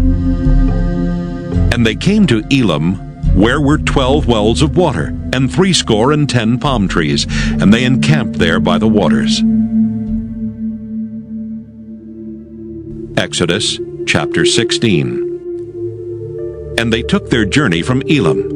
And all the congregation of the children of Israel came unto the wilderness of Sin, which is between Elim and Sinai, on the 15th day of the 2nd month after their departing out of the land of Egypt. And the whole congregation of the children of Israel murmured against Moses and Aaron in the wilderness. And the children of Israel said unto them, Would to God we had died by the hand of the Lord in the land of Egypt, when we sat by the flesh pots, and when we did eat bread to the full. For ye have brought us forth into this wilderness to kill this whole assembly with hunger. Then said the Lord unto Moses, Behold, I will rain bread from heaven for you, and the people shall go out and gather a certain rate every day, that I may prove them, whether they will walk in my law or no. And it shall come to pass that on the 6th day they shall prepare that which they bring in, and it shall be twice as much as they gather daily. And Moses and Aaron said unto all the children of Israel, At even then ye shall know that the Lord hath brought you out from the land of Egypt. And in the morning then ye shall see the glory of the Lord, for that he heareth your murmurings against the Lord. And what are we that ye murmur against us? And Moses said, This shall be when the Lord shall give you in the evening flesh to eat, and in the morning bread to the full. For that the Lord heareth your murmurings which ye murmur against him. And what are we? Your murmurings are not against us, but against the Lord. And Moses spake unto Aaron, Say unto all the congregation of the children of Israel, Come near before the Lord, for he hath heard your murmurings. And it came to pass, as Aaron spake unto the whole congregation of the children of Israel, that they looked toward the wilderness, and behold, the glory of the Lord appeared in the cloud. And the Lord spake unto Moses, saying, I have heard the murmurings of the children of Israel. Speak unto them, saying, At even ye shall eat flesh, and in the morning ye shall be filled with bread, and ye shall know that I am the Lord your God. And it came to pass, that at even the quails came up and covered the camp, and in the morning the dew lay round about the host. And when the dew that lay was gone up, behold, upon the face of the wilderness there lay a small round thing, as small as the hoarfrost on the ground. And when the children of Israel saw it, they said one to another, It is manna. For they wist not what it was. And Moses said unto them, This is the bread which the Lord hath given you to eat. This is the thing which the Lord hath commanded. Gather of it every man according to his eating, an omer for every man according to the number of your persons. Take ye every man for them which are in his tents. And the children of Israel did so, and gathered, some more, some less. And when they did meet it with an omer, he that gathered much had nothing over, and he that gathered little had no lack. They gathered every man according to his eating. And Moses said, Let no man leave of it till the morning. Notwithstanding they hearkened not unto Moses, but some of them left of it until the morning, and it bred worms and stank, and Moses was wroth with them. And they gathered it every morning, every man according to his eating, and when the sun waxed hot, it melted. And it came to pass that on the 6th day they gathered twice as much bread, 2 omers for one man. And all the rulers of the congregation came and told Moses. And he said unto them, This is that which the Lord hath said. Tomorrow is the rest of the holy Sabbath unto the Lord. Bake that which ye will bake today, and seethe that ye will seethe. And that which remaineth over lay up for you to be kept until the morning. And they laid it up till the morning as Moses bade, and it did not stink, neither was there any worm therein. And Moses said, Eat that today, for today is a Sabbath unto the Lord. Today ye shall not find it in the field. 6 days ye shall gather it, but on the 7th day, which is the Sabbath, in it there shall be none. And it came to pass that there went out some of the people on the 7th day for to gather, and they found none. And the Lord said unto Moses, How long refuse ye to keep my commandments and my laws? See, for that the Lord hath given you the Sabbath. Therefore he giveth you on the 6th day the bread of 2 days. Abide ye every man in his place. Let no man go out of his place on the 7th day. So the people rested on the 7th day. And the house of Israel called the name thereof manna. And it was like coriander seed white, and the taste of it was like wafers made with honey. And Moses said, This is the thing which the Lord commandeth. Fill an omer of it to be kept for your generations, that they may see the bread wherewith I have fed you in the wilderness, when I brought you forth from the land of Egypt. And Moses said unto Aaron, Take a pot, and put an omer full of manna therein, and lay it up before the Lord, to be kept for your generations. As the Lord commanded Moses, so Aaron laid it up before the testimony to be kept. And the children of Israel did eat manna 40 years, until they came to a land inhabited. They did eat manna until they came unto the borders of the land of Canaan. Now an omer is the 10th part of an ephah. Exodus chapter 17. And all the congregation of the children of Israel journeyed from the wilderness of Sin after their journeys according to the commandment of the Lord, and pitched in Rephidim, and there was no water for the people to drink. Wherefore the people did chide with Moses, and said, Give us water that we may drink. And Moses said unto them, Why chide ye with me? Wherefore do ye tempt the Lord? And the people thirsted there for water, and the people murmured against Moses, and said, Wherefore is this that thou hast brought us up out of Egypt, to kill us and our children and our cattle with thirst? And Moses cried unto the Lord, saying, What shall I do unto this people? They be almost ready to stone me. And the Lord said unto Moses, Go on before the people, and take with thee of the elders of Israel, and thy rod wherewith thou smotest the river. Take in thine hand, and go. Behold, I will stand before thee there upon the rock in Horeb. And thou shalt smite the rock, and there shall come water out of it, that the people may drink. And Moses did so in the sight of the elders of Israel. And he called the name of the place Massah and Meribah, because of the chiding of the children of Israel, and because they tempted the Lord, saying, Is the Lord among us or not? Then came Amalek and fought with Israel in Rephidim. And Moses said unto Joshua, Choose us out men, and go out, fight with Amalek. Tomorrow I will stand on the top of the hill with the rod of God in mine hand. So Joshua did as Moses had said to him, and fought with Amalek. And Moses, Aaron, and Hur went up to the top of the hill. And it came to pass, when Moses held up his hand, that Israel prevailed, and when he let down his hand, Amalek prevailed. But Moses' hands were heavy, and they took a stone and put it under him, and he sat thereon. And Aaron and Hur stayed up his hands, the one on the one side and the other on the other side, and his hands were steady until the going down of the sun.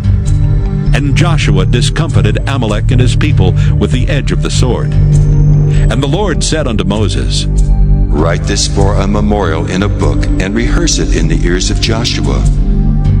For I will utterly put out the remembrance of Amalek from under heaven. And Moses built an altar, and called the name of it Jehovah Nissi. For he said, Because the Lord hath sworn that the Lord will have war with Amalek from generation to generation. Exodus chapter 18. When Jethro, the priest of Midian, Moses' father-in-law, heard of all that God had done for Moses and for Israel his people, and that the Lord had brought Israel out of Egypt, then Jethro, Moses' father-in-law, took Zipporah, Moses' wife, after he had sent her back, and her 2 sons, of which the name of the one was Gershom. For he said, I have been an alien in a strange land. And the name of the other was Eleazar. For the God of my father, said he, was mine help, and delivered me from the sword of Pharaoh. And Jethro, Moses' father-in-law, came with his sons and his wife unto Moses into the wilderness, where he encamped at the mount of God. And he said unto Moses, I, thy father-in-law Jethro, am come unto thee, and thy wife and her 2 sons with her. And Moses went out to meet his father-in-law, and did obeisance, and kissed him. And they asked each other of their welfare, and they came into the tent. And Moses told his father-in-law all that the Lord had done unto Pharaoh, and to the Egyptians for Israel's sake, and all the travail that had come upon them by the way, and how the Lord delivered them. And Jethro rejoiced for all the goodness which the Lord had done to Israel, whom he had delivered out of the hand of the Egyptians. And Jethro said, Blessed be the Lord, who hath delivered you out of the hand of the Egyptians, and out of the hand of Pharaoh, who hath delivered the people from under the hand of the Egyptians. Now I know that the Lord is greater than all gods, for in the thing wherein they dealt proudly he was above them. And Jethro, Moses' father-in-law, took a burnt offering and sacrifices for God. And Aaron came, and all the elders of Israel, to eat bread with Moses' father-in-law before God. And it came to pass on the morrow that Moses sat to judge the people, and the people stood by Moses from the morning unto the evening. And when Moses' father-in-law saw all that he did to the people, he said, What is this thing that thou doest to the people? Why sittest thou thyself alone, and all the people stand by thee from morning until even? And Moses said unto his father-in-law, Because the people come unto me to inquire of God. When they have a matter, they come unto me, and I judge between one and another, and I do make them know the statutes of God and his laws. And Moses' father-in-law said unto him, The thing that thou doest is not good. Thou wilt surely wear away both thou and this people that is with thee. For this thing is too heavy for thee. Thou art not able to perform it thyself alone. Hearken now unto my voice. I will give thee counsel, and God shall be with thee. Be thou for the people to Godward, that thou mayest bring the causes unto God. And thou shalt teach them ordinances and laws, and shalt show them the way wherein they must walk, and the work that they must do.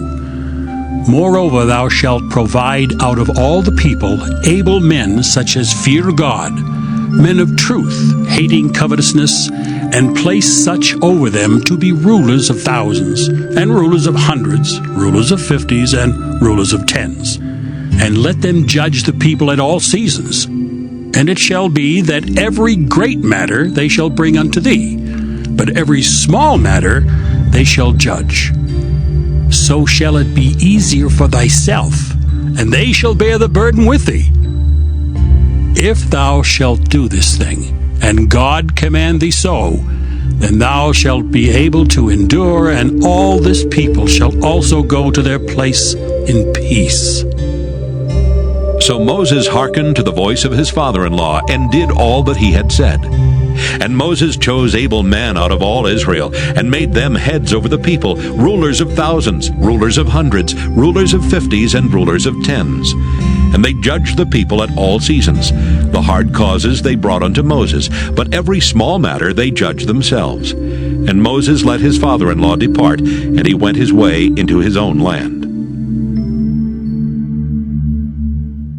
Exodus chapter 19. In the 3rd month, when the children of Israel were gone forth out of the land of Egypt, the same day came they into the wilderness of Sinai. For they were departed from Rephidim, and were come to the desert of Sinai, and had pitched in the wilderness.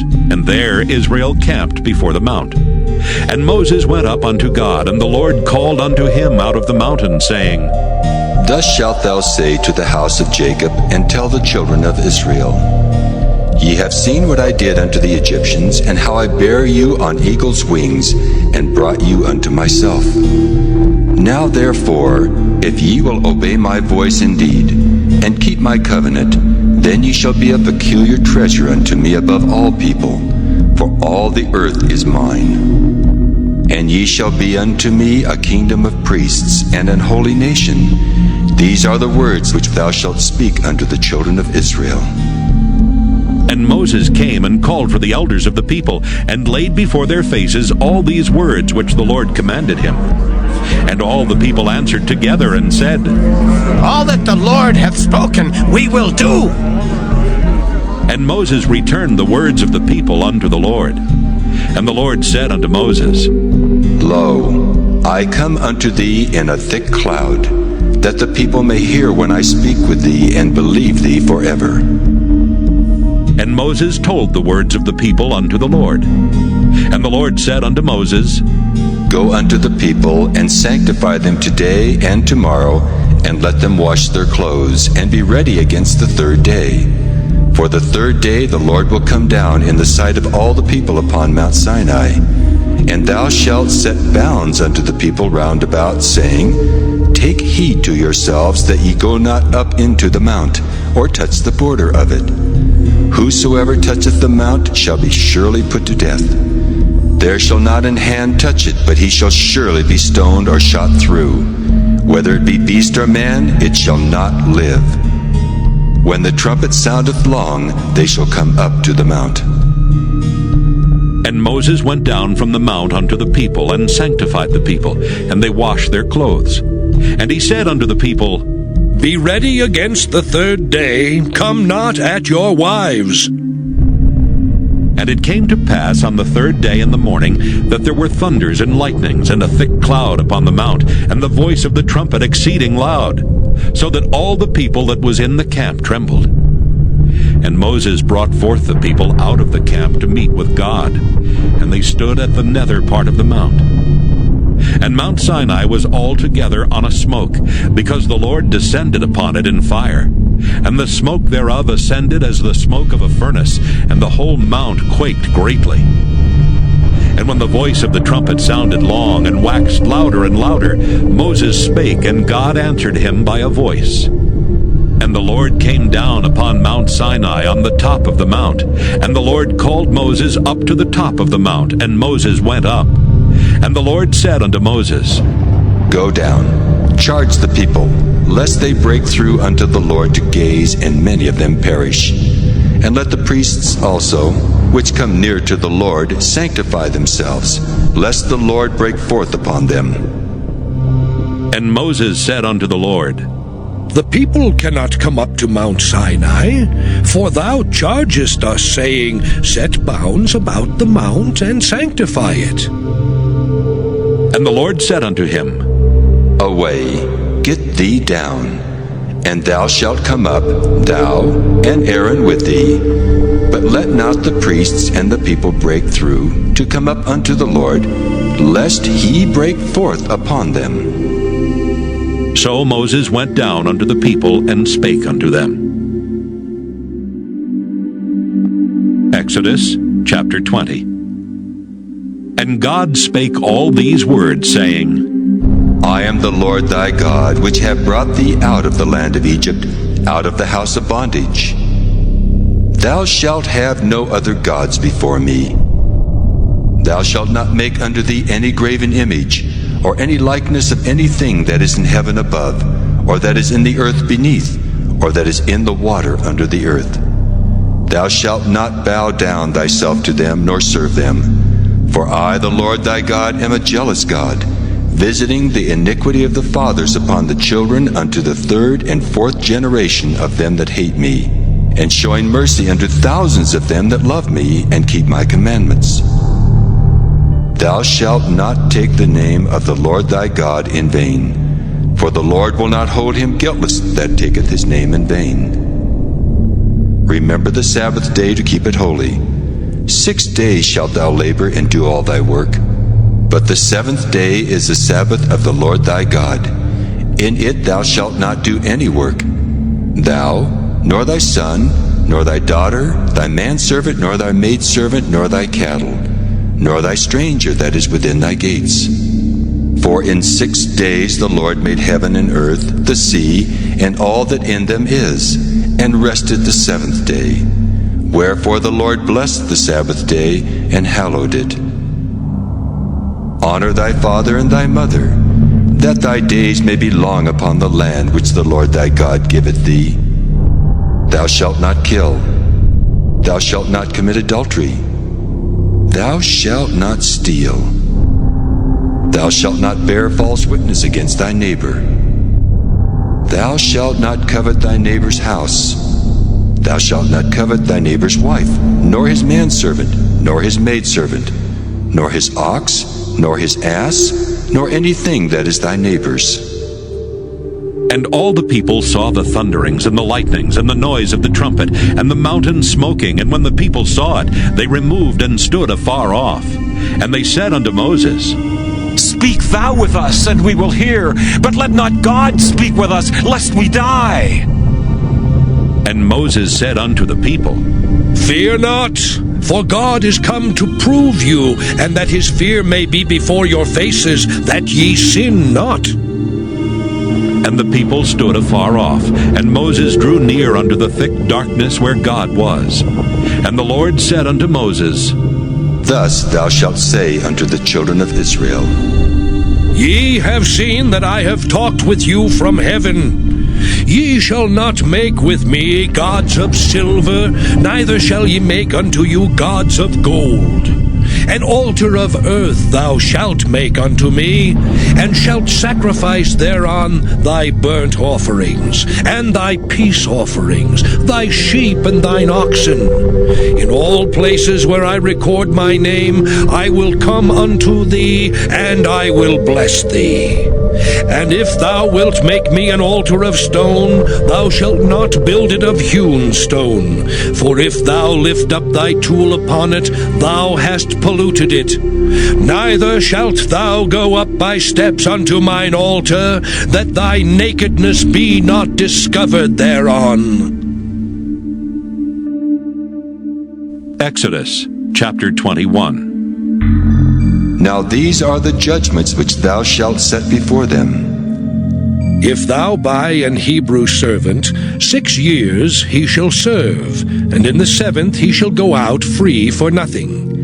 If he came in by himself, he shall go out by himself. If he were married, then his wife shall go out with him. If his master have given him a wife, and she have borne him sons or daughters, the wife and her children shall be her master's, and he shall go out by himself. And if the servant shall plainly say, I love my master, my wife and my children, I will not go out free, then his master shall bring him unto the judges. He shall also bring him to the door, or unto the door post. And his master shall bore his ear through with an awl, and he shall serve him forever. And if a man sell his daughter to be a maidservant, she shall not go out as the menservants do. If she please not her master, who hath betrothed her to himself, then shall he let her be redeemed. To sell her unto a strange nation he shall have no power, seeing he hath dealt deceitfully with her. And if he have betrothed her unto his son, he shall deal with her after the manner of daughters. If he take him another wife, her food, her raiment, and her duty of marriage shall he not diminish. And if he do not these 3 unto her, then shall she go out free without money. He that smiteth a man so that he die shall be surely put to death. And if a man lie not in wait, but God deliver him into his hand, then I will appoint thee a place whither he shall flee. But if a man come presumptuously upon his neighbor, to slay him with guile, thou shalt take him from mine altar, that he may die. And he that smiteth his father or his mother shall be surely put to death. And he that stealeth a man and selleth him, or if he be found in his hand, he shall surely be put to death. And he that curseth his father or his mother shall surely be put to death. And if men strive together, and one smite another with a stone, or with his fist, and he die not, but keepeth his bed, if he rise again, and walk abroad upon his staff, then shall he that smote him be quit. Only he shall pay for the loss of his time, and shall cause him to be thoroughly healed. And if a man smite his servant or his maid with a rod, and he die under his hand, he shall be surely punished.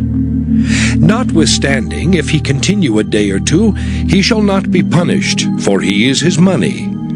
If men strive and hurt a woman with child, so that her fruit depart from her, and yet no mischief follow, he shall be surely punished according as the woman's husband will lay upon him, and he shall pay as the judges determine.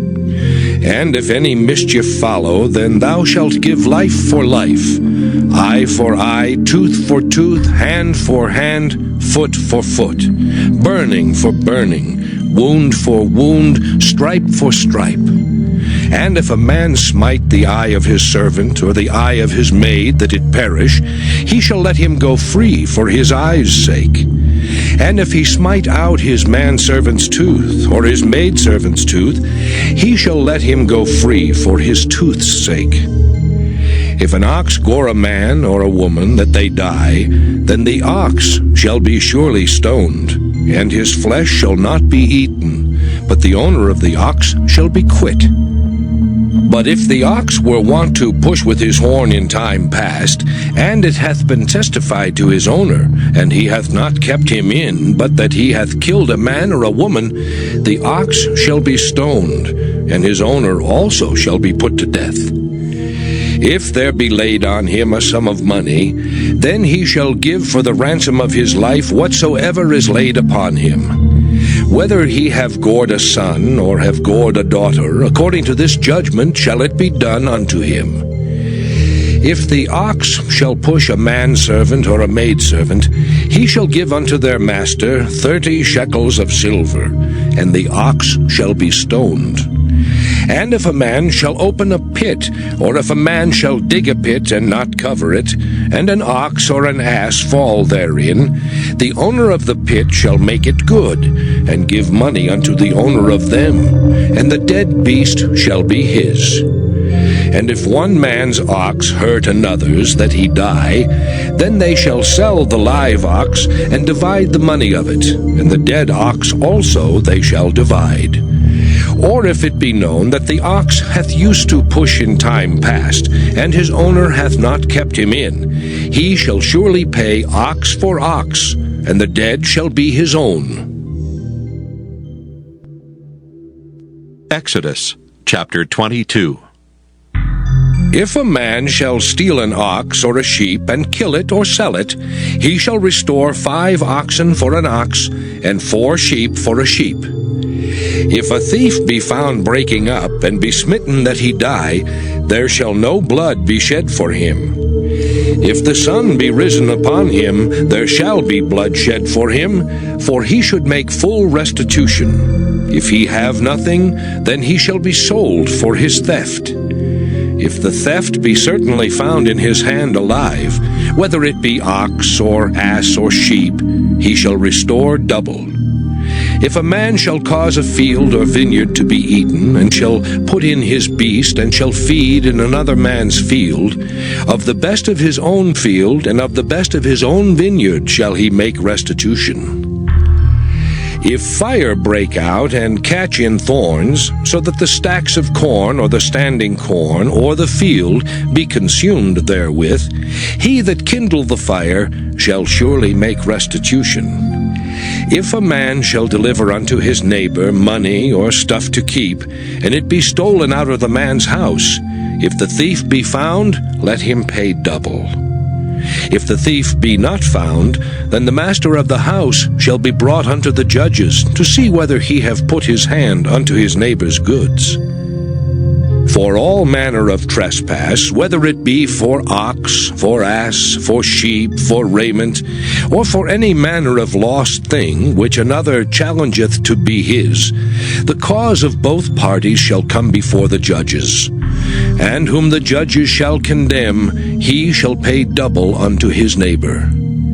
If a man deliver unto his neighbor an ass, or an ox, or a sheep, or any beast to keep, and it die, or be hurt, or driven away, no man seeing it, then shall an oath of the Lord be between them both, that he hath not put his hand unto his neighbor's goods, and the owner of it shall accept thereof, and he shall not make it good.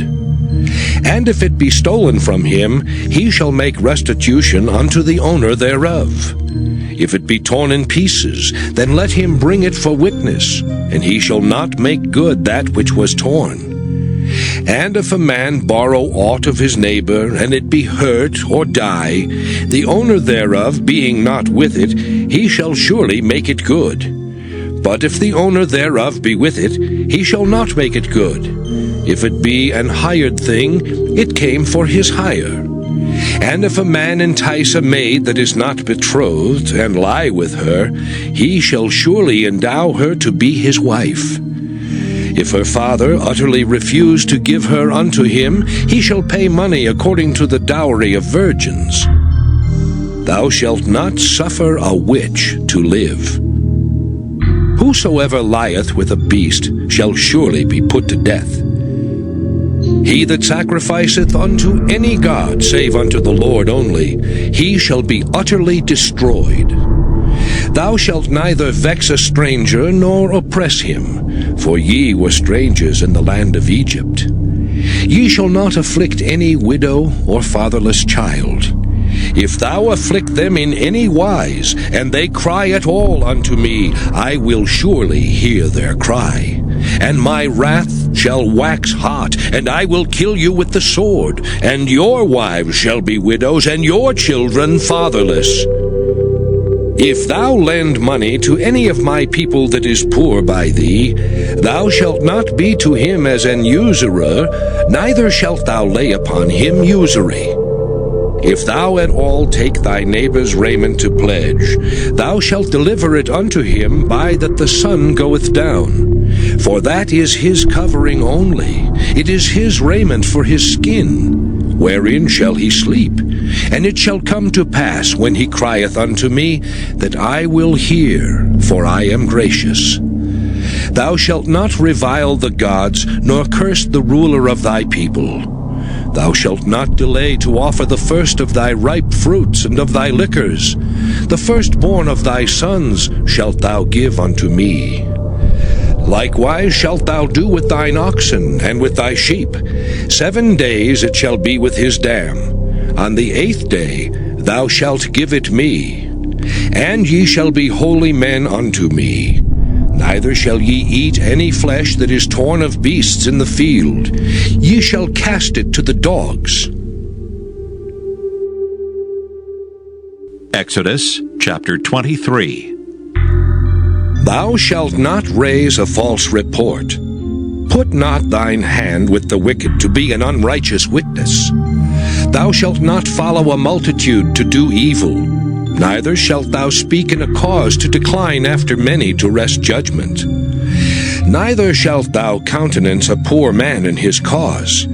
If thou meet thine enemy's ox or his ass going astray, thou shalt surely bring it back to him again.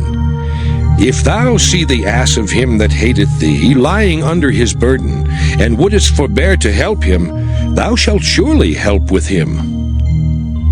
Thou shalt not wrest the judgment of thy poor in his cause. Keep thee far from a false matter, and the innocent and righteous slay thou not, for I will not justify the wicked. And thou shalt take no gift, for the gift blindeth the wise, and perverteth the words of the righteous. Also thou shalt not oppress a stranger, for ye know the heart of a stranger, seeing ye were strangers in the land of Egypt. And 6 years thou shalt sow thy land, and shalt gather in the fruits thereof. But the 7th year thou shalt let it rest and lie still, that the poor of thy people may eat, and what they leave the beasts of the field shall eat. In like manner thou shalt deal with thy vineyard and with thy oliveyard. 6 days thou shalt do thy work, and on the 7th day thou shalt rest. That thine ox and thine ass may rest, and the son of thy handmaid, and the stranger may be refreshed. And in all things that I have said unto you be circumspect, and make no mention of the name of other gods, neither let it be heard out of thy mouth. 3 times thou shalt keep a feast unto me in the year. thou shalt keep the feast of unleavened bread. Thou shalt eat unleavened bread 7 days, as I commanded thee in the time appointed of the month Abib. For in it thou camest out from Egypt, and none shall appear before me empty. And the feast of harvest, the first fruits of thy labors, which thou hast sown in the field, and the feast of ingathering, which is in the end of the year, when thou hast gathered in thy labors out of the field. 3 times in the year all thy males shall appear before the Lord God. Thou shalt not offer the blood of my sacrifice with leavened bread, neither shall the fat of my sacrifice remain until the morning. The first of the first fruits of thy land thou shalt bring into the house of the Lord thy God. Thou shalt not see the kid in his mother's milk. Behold, I send an angel before thee to keep thee in the way, and to bring thee into the place which I have prepared. Beware of him, and obey his voice. Provoke him not, for he will not pardon your transgressions, for my name is in him. But if thou shalt indeed obey his voice, and do all that I speak, then I will be an enemy unto thine enemies, and an adversary unto thine adversaries. For mine angel shall go before thee, and bring thee in unto the Amorites and the Hittites and the Perizzites, and the Canaanites and Hivites and the Jebusites, and I will cut them off. Thou shalt not bow down to their gods, nor serve them, nor do after their works, but thou shalt utterly overthrow them, and quite break down their images. And ye shall serve the Lord your God, and he shall bless thy bread and thy water, and I will take sickness away from the midst of thee. There shall nothing cast their young, nor be barren in thy land. The number of thy days I will fulfill. I will send my fear before thee, and will destroy all the people to whom thou shalt come, and I will make all thine enemies turn their backs unto thee. And I will send hornets before thee, which shall drive out the Hivite, the Canaanite, and the Hittite from before thee. I will not drive them out from before thee in 1 year, lest the land become desolate, and the beast of the field multiply against thee. By little and little I will drive them out from before thee, until thou be increased and inherit the land. And I will set thy bounds from the Red Sea even unto the sea of the Philistines, and from the desert unto the river. For I will deliver the inhabitants of the land into your hand, and thou shalt drive them out before thee. Thou shalt make no covenant with them, nor with their gods. They shall not dwell in thy land, lest they make thee sin against me. For if thou serve their gods, it will surely be a snare unto thee. Exodus chapter 24. And he said unto Moses, Come up unto the Lord, thou and Aaron, Nadab and Abihu, and 70 of the elders of Israel, and worship ye afar off. And Moses alone shall come near the Lord. But they shall not come nigh, neither shall the people go up with him. And Moses came and told the people all the words of the Lord, and all the judgments. And all the people answered with one voice, and said, All the words which the Lord hath said will we do. And Moses wrote all the words of the Lord, and rose up early in the morning, and builded an altar under the hill, and 12 pillars, according to the 12 tribes of Israel. And he sent young men of the children of Israel, which offered burnt offerings, and sacrificed peace offerings of oxen unto the Lord. And Moses took half of the blood, and put it in basins, and half of the blood he sprinkled on the altar. And he took the book of the covenant, and read in the audience of the people, and they said, All that the Lord hath said will we do, and be obedient. And Moses took the blood, and sprinkled it on the people, and said, Behold the blood of the covenant, which the Lord hath made with you concerning all these words. Then went up Moses and Aaron, Nadab and Abihu, and 70 of the elders of Israel. And they saw the God of Israel. And there was under his feet, as it were, a paved work of a sapphire stone. and as it were the body of heaven in his clearness. And upon the nobles of the children of Israel he laid not his hand. Also they saw God, and did eat and drink. And the Lord said unto Moses, Come up to me into the mount, and be there, and I will give thee tables of stone, and a law and commandments which I have written, that thou mayest teach them. And Moses rose up, and his minister Joshua. And Moses went up into the mount of God. And he said unto the elders, Tarry ye here for us, until we come again unto you. And behold, Aaron and Hur are with you. If any man have any matters to do, let him come unto them. And Moses went up into the mount, and a cloud covered the mount. And the glory of the Lord abode upon Mount Sinai, and the cloud covered it 6 days. And the 7th day he called unto Moses out of the midst of the cloud. And the sight of the glory of the Lord was like devouring fire on the top of the mount in the eyes of the children of Israel. And Moses went into the midst of the cloud, and gat him up into the mount. And Moses was in the mount 40 days and 40 nights. Exodus chapter 25. And the Lord spake unto Moses, saying, Speak unto the children of Israel, that they bring me an offering. Of every man that giveth it willingly with his heart, ye shall take my offering.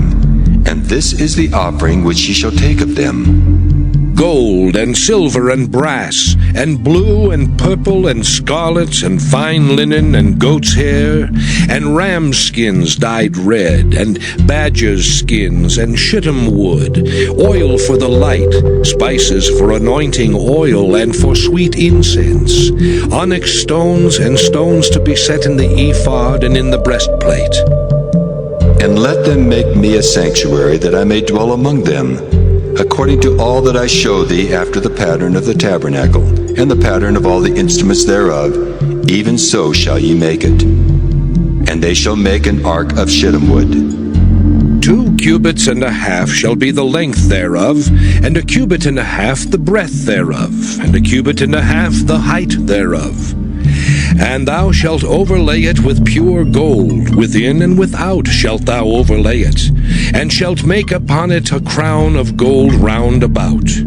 And thou shalt cast 4 rings of gold for it, and put them in the 4 corners thereof, and 2 rings shall be in the one side of it, and 2 rings in the other side of it. And thou shalt make staves of shittim wood, and overlay them with gold. And thou shalt put the staves into the rings by the sides of the ark, that the ark may be borne with them. The staves shall be in the rings of the ark, they shall not be taken from it. And thou shalt put into the ark the testimony which I shall give thee. And thou shalt make a mercy seat of pure gold. 2 cubits and a half shall be the length thereof, and a cubit and a half the breadth thereof. And thou shalt make 2 cherubims of gold. Of beaten work shalt thou make them, in the 2 ends of the mercy seat. And make 1 cherub on the one end, and the other cherub on the other end. Even of the mercy seat shall ye make the cherubims on the 2 ends thereof. And the cherubims shall stretch forth their wings on high, covering the mercy seat with their wings, and their faces shall look one to another. Toward the mercy seat shall the faces of the cherubims be. And thou shalt put the mercy seat above upon the ark, and in the ark thou shalt put the testimony that I shall give thee. And there I will meet with thee, and I will commune with thee from above the mercy seat, from between the 2 cherubims which are upon the ark of the testimony, of all things which I will give thee in commandment unto the children of Israel. Thou shalt also make a table of shittim wood. 2 cubits shall be the length thereof, and a cubit the breadth thereof, and a cubit and a half the height thereof. And thou shalt overlay it with pure gold, and make thereto a crown of gold round about. And thou shalt make unto it a border of an hand breadth round about, and thou shalt make a golden crown to the border thereof round about. And thou shalt make for it 4 rings of gold, and put the rings in the 4 corners that are on the 4 feet thereof. Over against the border shall the rings be for places of the staves to bear the table. And thou shalt make the staves of shittim wood, and overlay them with gold, that the table may be borne with them. And thou shalt make the dishes thereof, and spoons thereof, and covers thereof, and bowls thereof, to cover withal. Of pure gold shalt thou make them. And thou shalt set upon the table showbread before me alway. And thou shalt make a candlestick of pure gold. Of beaten work shall the candlestick be made, his shaft and his branches, his bowls, his knops and his flowers shall be of the same. And 6 branches shall come out of the sides of it, 3 branches of the candlestick out of the one side, and 3 branches of the candlestick out of the other side. 3 bowls made like unto almonds, with a knop and a flower in one branch, and 3 bowls made like almonds in the other branch, with a knop and a flower. So in the 6 branches that come out of the candlestick. And in the candlestick shall be 4 bowls made like unto almonds, with their knops and their flowers. And there shall be a knop under 2 branches of the same, and a knop under 2 branches of the same, and a knop under 2 branches of the same, according to the 6 branches that proceed out of the candlestick. Their knops and their branches shall be of the same. All it shall be one beaten work of pure gold. And thou shalt make the 7 lamps thereof, and they shall light the lamps thereof, that they may give light over against it. And the tongs thereof, and the snuff dishes thereof, shall be of pure gold. Of a talent of pure gold shall he make it, with all these vessels. And look that thou make them after their pattern, which was showed thee in the mount. Exodus chapter 26. Moreover, thou shalt make the tabernacle, with 10 curtains of fine twined linen, and blue, and purple, and scarlet. With cherubims of cunning work shalt thou make them. The length of one curtain shall be 28 cubits, and the breadth of one curtain 4 cubits. And every one of the curtains shall have one measure. The 5 curtains shall be coupled together one to another, and other 5 curtains shall be coupled one to another. And thou shalt make loops of blue upon the edge of the one curtain from the selvage in the coupling. And likewise shalt thou make in the uttermost edge of another curtain in the coupling of the second. 50 loops shalt thou make in the one curtain, and 50 loops shalt thou make in the edge of the curtain that is in the coupling of the second, that the loops may take hold one of another. And thou shalt make 50 taches of gold, and couple the curtains together with the taches, and it shall be one tabernacle. And thou shalt make curtains of goat's hair to be a covering upon the tabernacle. 11 curtains shalt thou make. The length of one curtain shall be 30 cubits, and the breadth of one curtain 4 cubits, and the 11 curtains shall be all of one measure. And thou shalt couple 5 curtains by themselves, and 6 curtains by themselves, and shalt double the 6th curtain in the forefront of the tabernacle. And thou shalt make 50 loops on the edge of the one curtain that is outmost in the coupling, and 50 loops in the edge of the curtain which coupleth the second.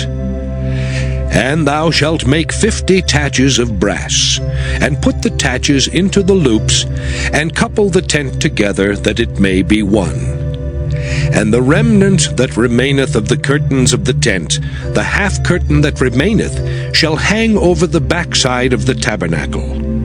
And a cubit on the one side, and a cubit on the other side of that which remaineth in the length of the curtains of the tent, it shall hang over the sides of the tabernacle on this side and on that side, to cover it. And thou shalt make a covering for the tent of rams' skins dyed red, and a covering above of badgers' skins. And thou shalt make boards for the tabernacle of shittim wood standing up. 10 cubits shall be the length of a board, and 1.5 cubits shall be the breadth of one board. 2 tenons shall there be in one board, set in order one against another.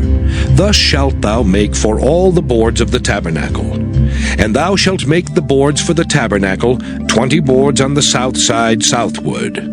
And thou shalt make 40 sockets of silver under the 20 boards, 2 sockets under one board for his 2 tenons, and 2 sockets under another board for his 2 tenons.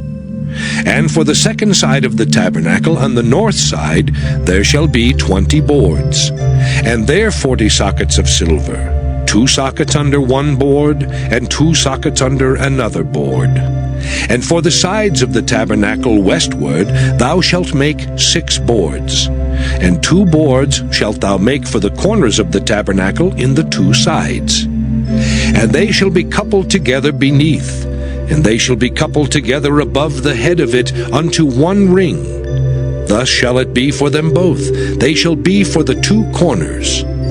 And they shall be 8 boards, and their sockets of silver 16 sockets, 2 sockets under one board, and 2 sockets under another board. And thou shalt make bars of shittim wood, 5 for the boards of the one side of the tabernacle, and 5 bars for the boards of the other side of the tabernacle, and 5 bars for the boards of the side of the tabernacle for the 2 sides westward. And the middle bar in the midst of the boards shall reach from end to end. And thou shalt overlay the boards with gold, and make their rings of gold for places for the bars. And thou shalt overlay the bars with gold. And thou shalt rear up the tabernacle according to the fashion thereof which was showed thee in the mount. And thou shalt make a veil of blue and purple and scarlet, and fine twined linen of cunning work. With cherubims shall it be made. And thou shalt hang it upon 4 pillars of shittim wood overlaid with gold. Their hooks shall be of gold upon the 4 sockets of silver. And thou shalt hang up the veil under the taches, that thou mayest bring in thither within the veil the ark of the testimony. And the veil shall divide unto you between the holy place and the most holy. And thou shalt put the mercy seat upon the ark of the testimony in the most holy place. And thou shalt set the table without the veil, and the candlestick over against the table on the side of the tabernacle toward the south. And thou shalt put the table on the north side. And thou shalt make an hanging for the door of the tent of blue and purple and scarlet and fine twined linen, wrought with needlework. And thou shalt make for the hanging 5 pillars of shittim wood, and overlay them with gold, and their hooks shall be of gold. And thou shalt cast 5 sockets of brass for them. Exodus chapter 27. And thou shalt make an altar of shittim wood, 5 cubits long and 5 cubits broad. The altar shall be 4 square, and the height thereof shall be 3 cubits. And thou shalt make the horns of it upon the 4 corners thereof. His horns shall be of the same, and thou shalt overlay it with brass. And thou shalt make his pans to receive his ashes, and his shovels, and his basins, and his flesh hooks, and his fire pans.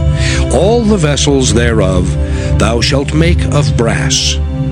And thou shalt make for it a grate of network of brass, and upon the net shalt thou make 4 brazen rings in the 4 corners thereof. And thou shalt put it under the compass of the altar beneath, that the net may be even to the midst of the altar. And thou shalt make staves for the altar, staves of shittim wood, and overlay them with brass. And the staves shall be put into the rings, and the staves shall be upon the 2 sides of the altar, to bear it. Hollow with boards shalt thou make it, as it was showed thee in the mount, so shall they make it. And thou shalt make the court of the tabernacle. For the south side southward there shall be hangings for the court of fine twined linen of 100 cubits long for one side. And the 20 pillars thereof and their 20 sockets shall be of brass. The hooks of the pillars and their fillets shall be of silver. And likewise for the north side in length there shall be hangings of 100 cubits long, and his 20 pillars and their 20 sockets of brass, the hooks of the pillars and their fillets of silver.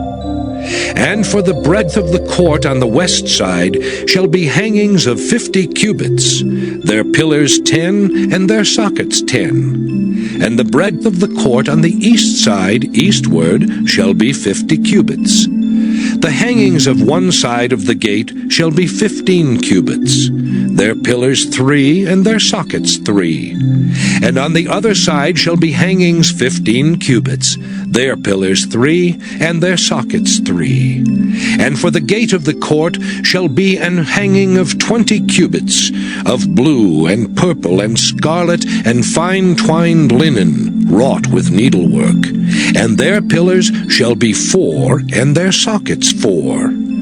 All the pillars round about the court shall be filleted with silver.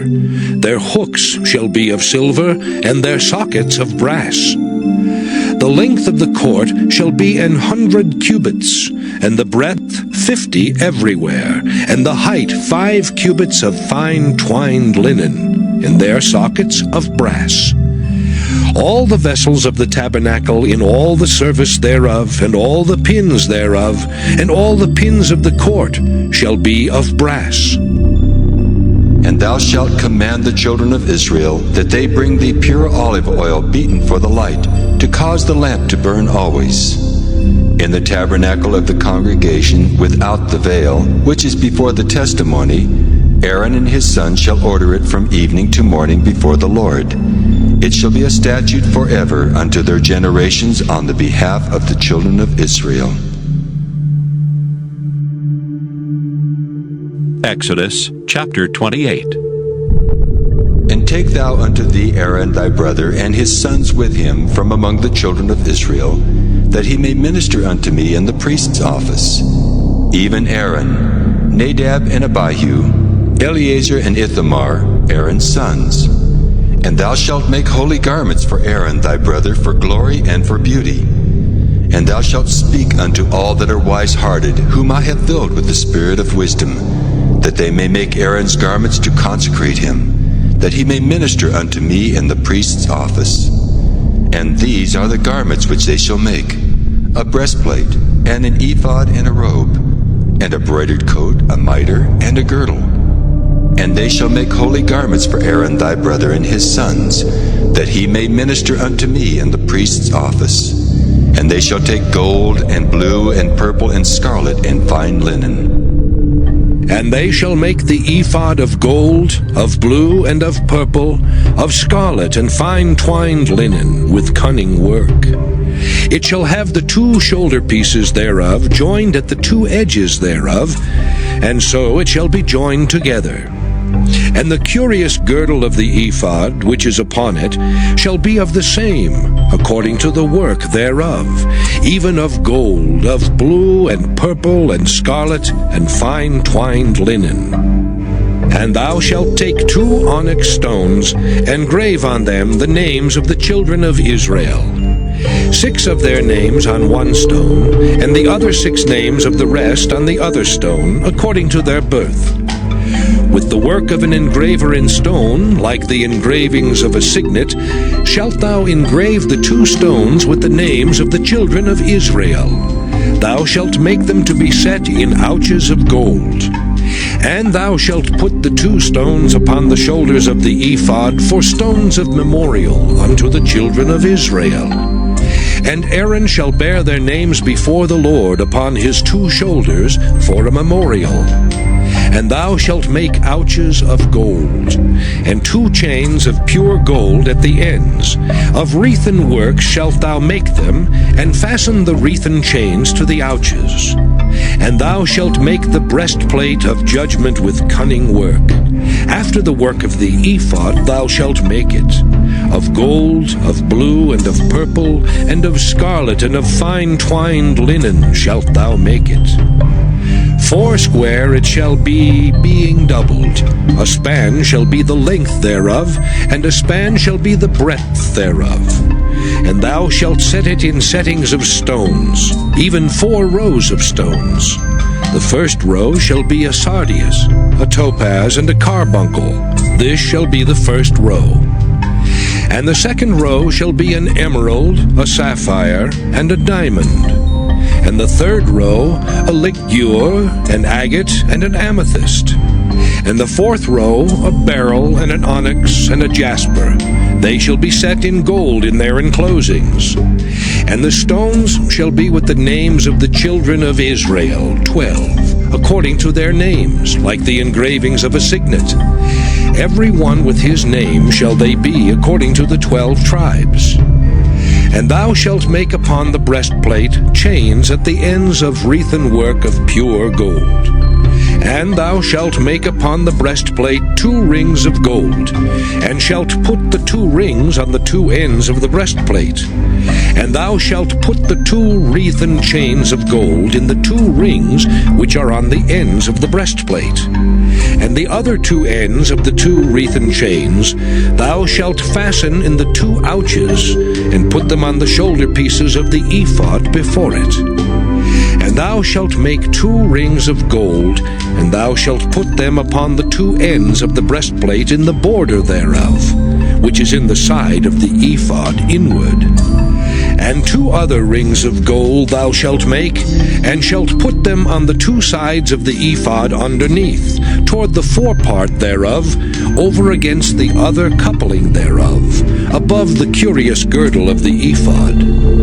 And they shall bind the breastplate by the rings thereof unto the rings of the ephod with a lace of blue, that it may be above the curious girdle of the ephod, and that the breastplate be not loosed from the ephod.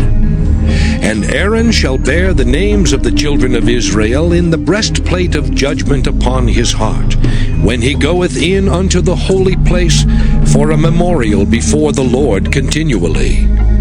And thou shalt put in the breastplate of judgment the Urim and the Thummim, and they shall be upon Aaron's heart when he goeth in before the Lord. And Aaron shall bear the judgment of the children of Israel upon his heart before the Lord continually.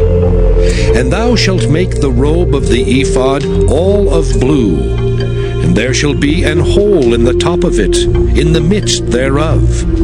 It shall have a binding of woven work round about the whole of it, as it were the whole of an habergeon, that it be not rent. And beneath upon the hem of it thou shalt make pomegranates of blue, and of purple, and of scarlet, round about the hem thereof, and bells of gold between them round about.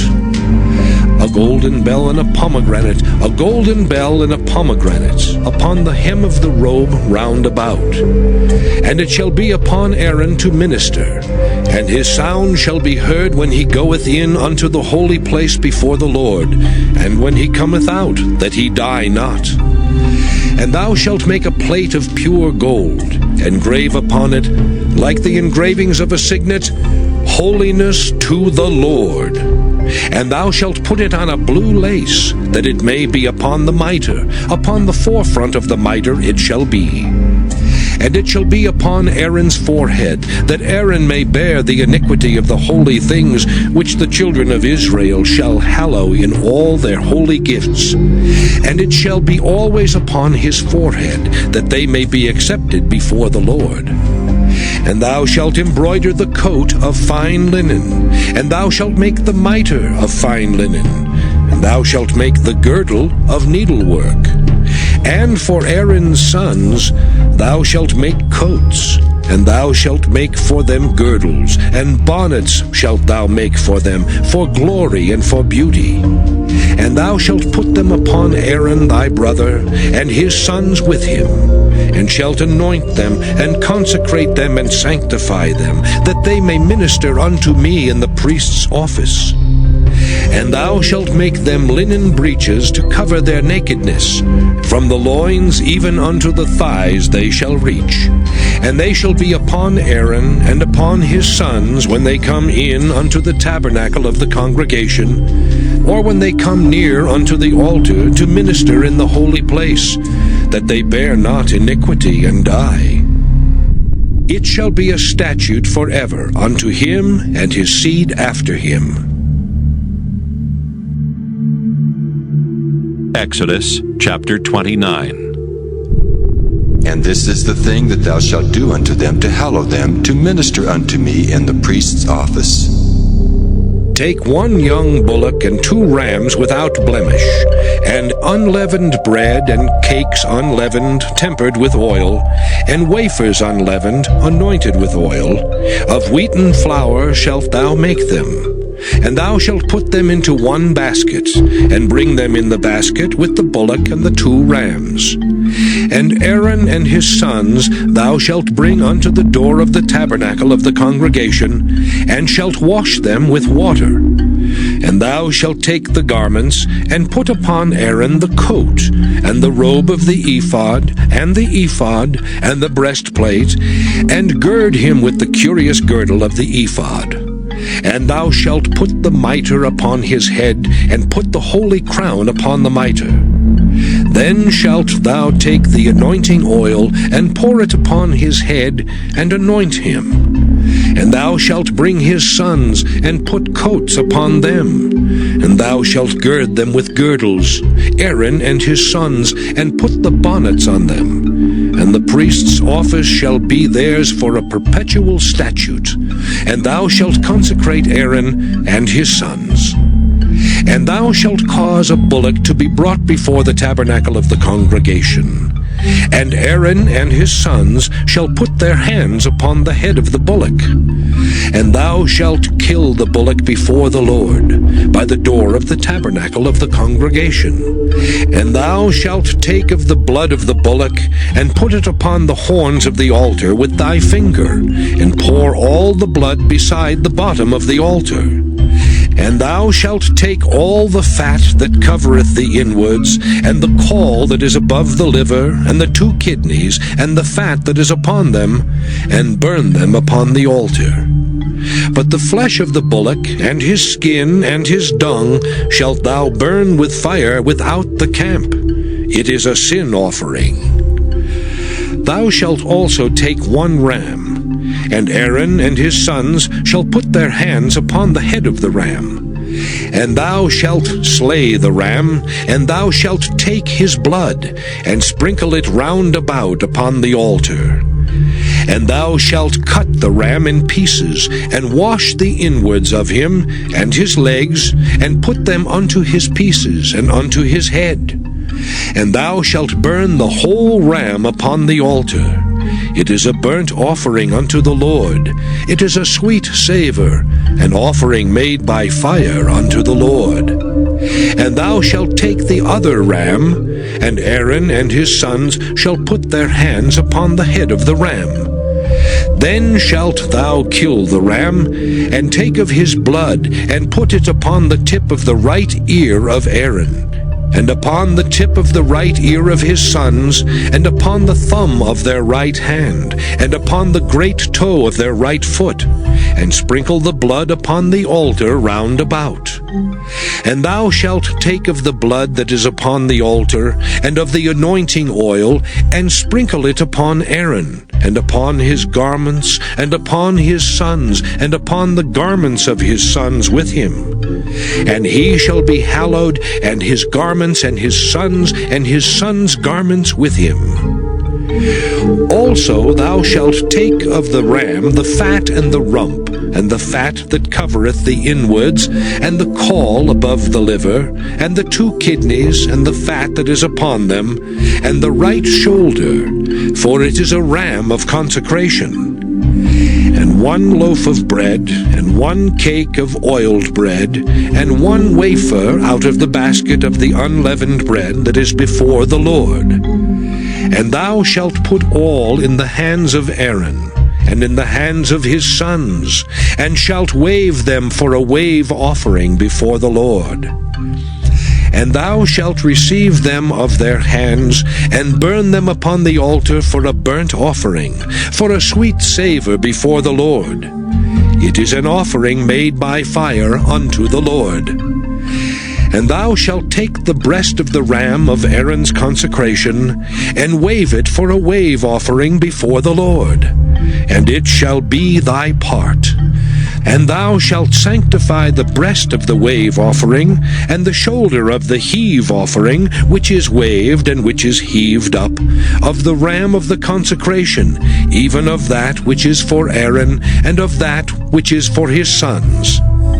And it shall be Aaron's and his sons by a statute forever from the children of Israel.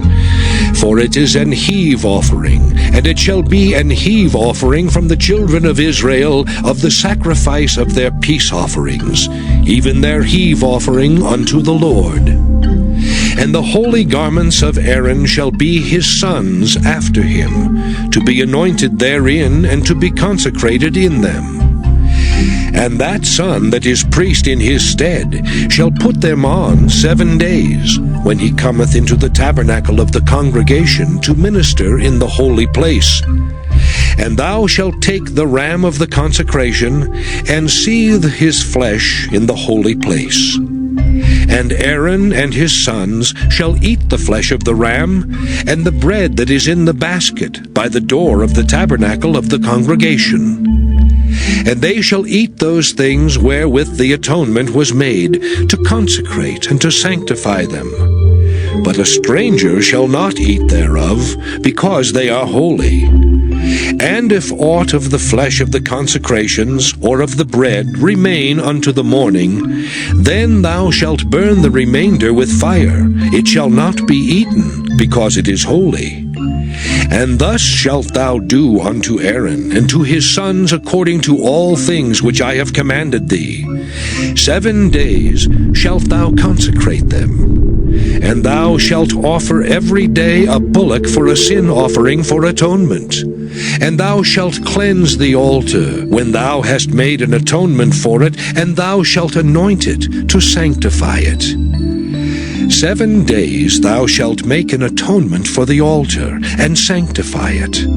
And it shall be an altar most holy. Whatsoever toucheth the altar shall be holy.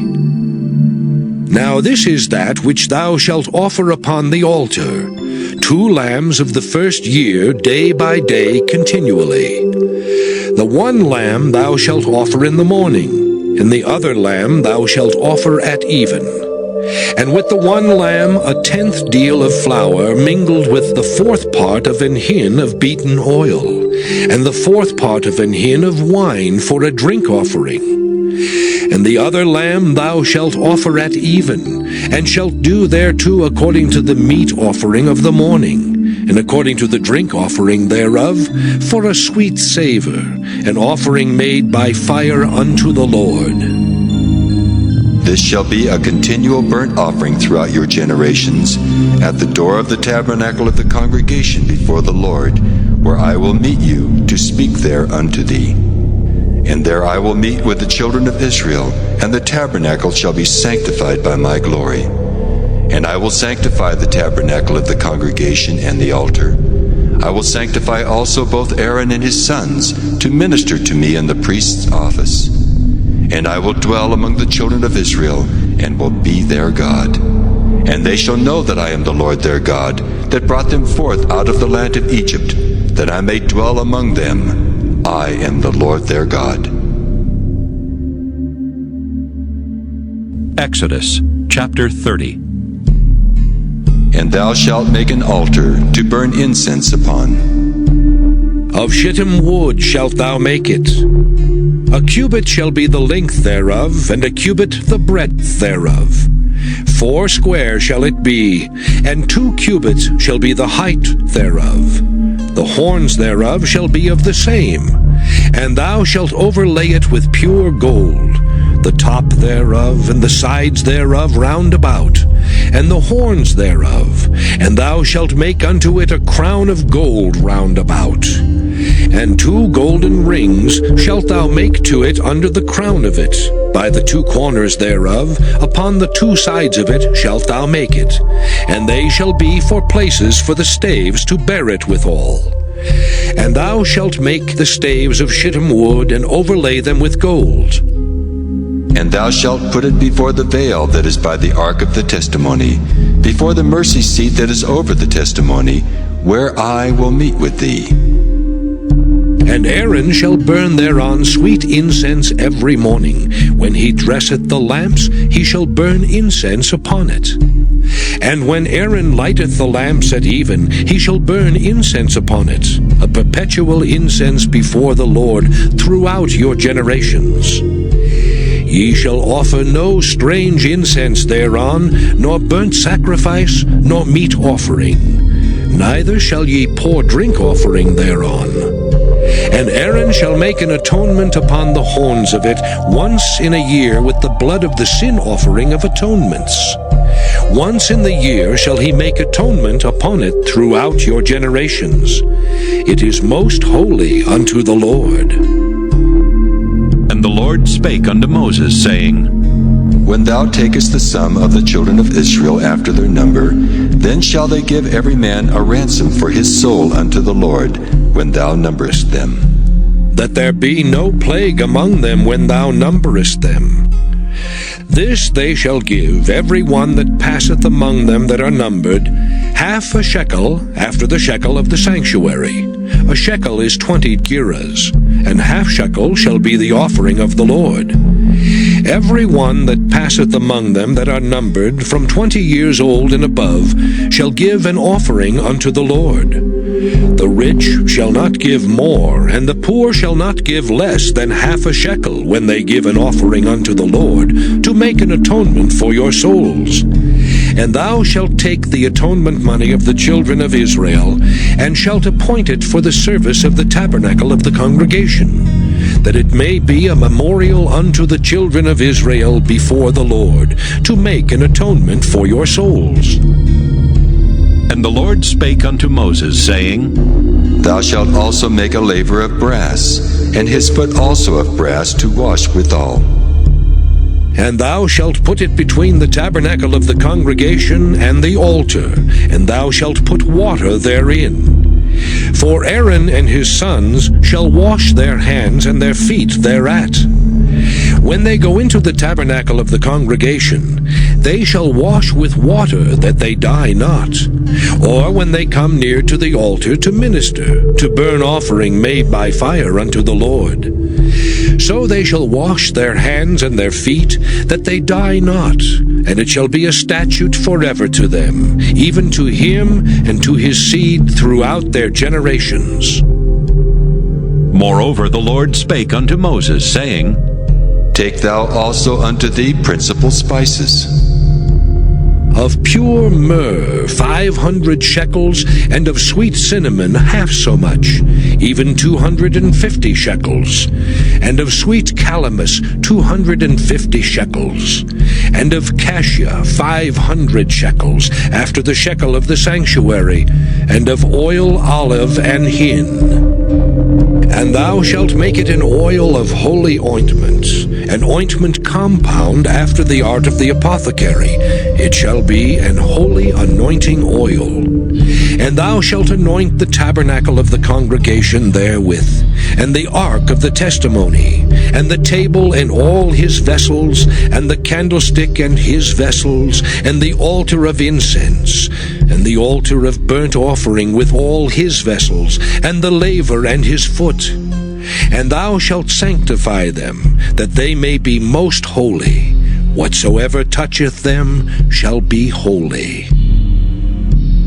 And thou shalt anoint Aaron and his sons, and consecrate them, that they may minister unto me in the priest's office. And thou shalt speak unto the children of Israel, saying, This shall be an holy anointing oil unto me throughout your generations. Upon man's flesh shall it not be poured, neither shall ye make any other like it, after the composition of it. It is holy, and it shall be holy unto you. Whosoever compoundeth any like it, or whosoever putteth any of it upon a stranger, shall even be cut off from his people. And the Lord said unto Moses, Take unto thee sweet spices, stadge, and onycha, and galbanum. These sweet spices with pure frankincense, of each shall there be a like weight. And thou shalt make it a perfume, a confection after the art of the apothecary, tempered together, pure and holy. And thou shalt beat some of it very small, and put of it before the testimony in the tabernacle of the congregation, where I will meet with thee. It shall be unto you most holy. And as for the perfume which thou shalt make, ye shall not make to yourselves according to the composition thereof. It shall be unto thee holy for the Lord. Whosoever shall make like unto that, to smell thereto, shall even be cut off from his people. Exodus chapter 31.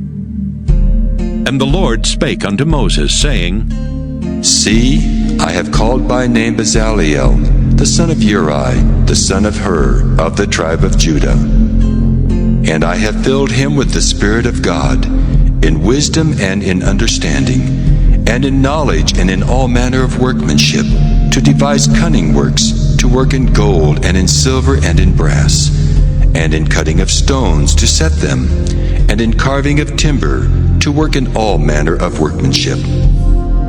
And I, behold, I have given with him Aholiab, the son of Ahisamach of the tribe of Dan. And in the hearts of all that are wise-hearted, I have put wisdom that they may make all that I have commanded thee.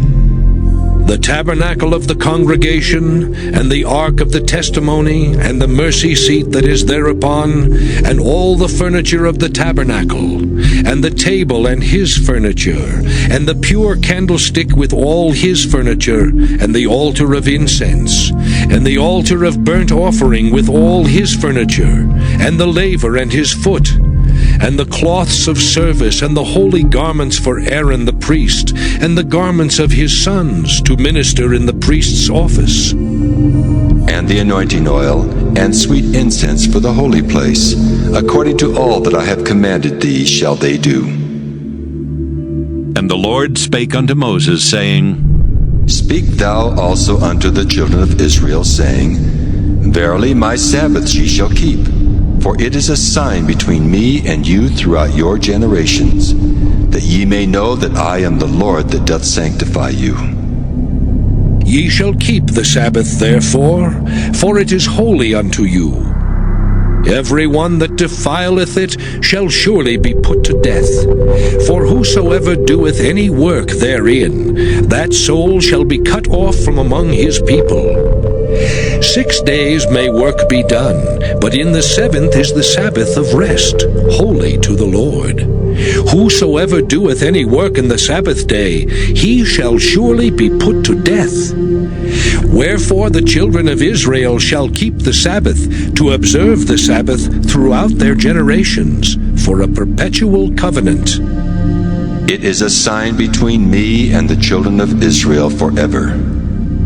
For in 6 days the Lord made heaven and earth, and on the 7th day he rested, and was refreshed.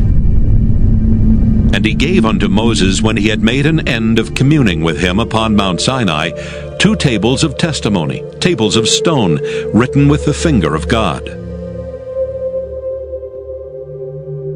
Exodus chapter 32. And when the people saw that Moses delayed to come down out of the mount, the people gathered themselves together unto Aaron, and said unto him, Up, make us gods which shall go before us. For as for this Moses, the man that brought us up out of the land of Egypt, we wot not what has become of him. And Aaron said unto them, break off the golden earrings which are in the ears of your wives, of your sons, and of your daughters, and bring them unto me. And all the people brake off the golden earrings which were in their ears, and brought them unto Aaron. And he received them at their hand, and fashioned it with a graving tool, after he had made it a molten calf. And they said, These be thy gods, O Israel, which brought thee up out of the land of Egypt. And when Aaron saw it, he built an altar before it. And Aaron made proclamation and said, Tomorrow is a feast to the Lord. And they rose up early on the morrow, and offered burnt offerings, and brought peace offerings. And the people sat down to eat and to drink, and rose up to play. And the Lord said unto Moses, Go, get thee down, for thy people which thou broughtest out of the land of Egypt have corrupted themselves. They have turned aside quickly out of the way which I commanded them. They have made them a molten calf, and have worshipped it, and have sacrificed thereunto, and said, These be thy gods, O Israel, which have brought thee up out of the land of Egypt. And the Lord said unto Moses, I have seen this people, and behold, it is a stiff-necked people. Now therefore let me alone, that my wrath may wax hot against them, and that I may consume them. And I will make of thee a great nation. And Moses besought the Lord his God, and said, Lord, why doth thy wrath wax hot against thy people, which thou hast brought forth out of the land of Egypt with great power and with a mighty hand? Wherefore should the Egyptians speak and say, For mischief did he bring them out, to slay them in the mountains, and to consume them from the face of the earth? Turn from thy fierce wrath, and repent of this evil against thy people. Remember Abraham, Isaac, and Israel, thy servants, to whom thou swarest by thine own self, and saidst unto them, I will multiply your seed as the stars of heaven, and all this land that I have spoken of will I give unto your seed, and they shall inherit it forever. And the Lord repented of the evil which he thought to do unto his people. And Moses turned and went down from the mount, and the 2 tables of the testimony were in his hand. The tables were written on both their sides. On the one side and on the other were they written. And the tables were the work of God, and the writing was the writing of God, graven upon the tables. And when Joshua heard the noise of the people as they shouted, he said unto Moses, There is a noise of war in the camp. And he said, It is not the voice of them that shout for mastery, neither is it the voice of them that cry for being overcome, but the noise of them that sing do I hear. And it came to pass, as soon as he came nigh unto the camp, that he saw the calf and the dancing. And Moses' anger waxed hot, and he cast the tables out of his hands, and brake them beneath the mount. And he took the calf which they had made, and burnt it in the fire, and ground it to powder, and strawed it upon the water, and made the children of Israel drink of it. And Moses said unto Aaron, What did this people unto thee, that thou hast brought so great a sin upon them? And Aaron said, Let not the anger of my Lord wax hot. Thou knowest the people that they are set on mischief. For they said unto me, Make us gods, which shall go before us. For as for this Moses, the man that brought us up out of the land of Egypt, we wot not what is become of him. And I said unto them, Whosoever hath any gold, let them break it off. So they gave it me.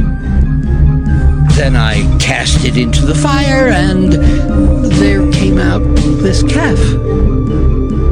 And when Moses saw that the people were naked, for Aaron had made them naked unto their shame among their enemies, then Moses stood in the gate of the camp and said, Who is on the Lord's side? Let him come unto me. And all the sons of Levi gathered themselves together unto him. And he said unto them, Thus saith the Lord God of Israel, Put every man his sword by his side, and go in and out from gate to gate throughout the camp. and slay every man his brother, and every man his companion, and every man his neighbor. And the children of Levi did according to the word of Moses. And there fell of the people that day about 3,000 men. For Moses had said, Consecrate yourselves today to the Lord, even every man upon his son, and upon his brother, that he may bestow upon you a blessing this day. And it came to pass on the morrow that Moses said unto the people, Ye have sinned a great sin, and now I will go up unto the Lord. Peradventure I shall make an atonement for your sin. And Moses returned unto the Lord and said, Oh, this people have sinned a great sin, and have made them gods of gold. Yet now, if thou wilt forgive their sin, and if not, blot me, I pray thee, out of thy book which thou hast written. And the Lord said unto Moses, Whosoever hath sinned against me, him will I blot out of my book. Therefore now go, lead the people unto the place of which I have spoken unto thee. Behold, mine angel shall go before thee. Nevertheless, in the day when I visit, I will visit their sin upon them. And the Lord plagued the people because they made the calf which Aaron made. Exodus chapter 33. And the Lord said unto Moses, Depart and go up hence, thou and the people which thou hast brought up out of the land of Egypt, unto the land which I swear unto Abraham, to Isaac, and to Jacob, saying, Unto thy seed will I give it. And I will send an angel before thee, and I will drive out the Canaanite, the Amorite, and the Hittite, and the Perizzite, the Hivite, and the Jebusite, unto a land flowing with milk and honey, for I will not go up in the midst of thee, for thou art a stiff-necked people, lest I consume thee in the way.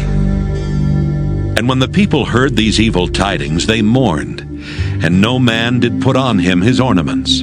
For the Lord had said unto Moses, Say unto the children of Israel, Ye are a stiff-necked people.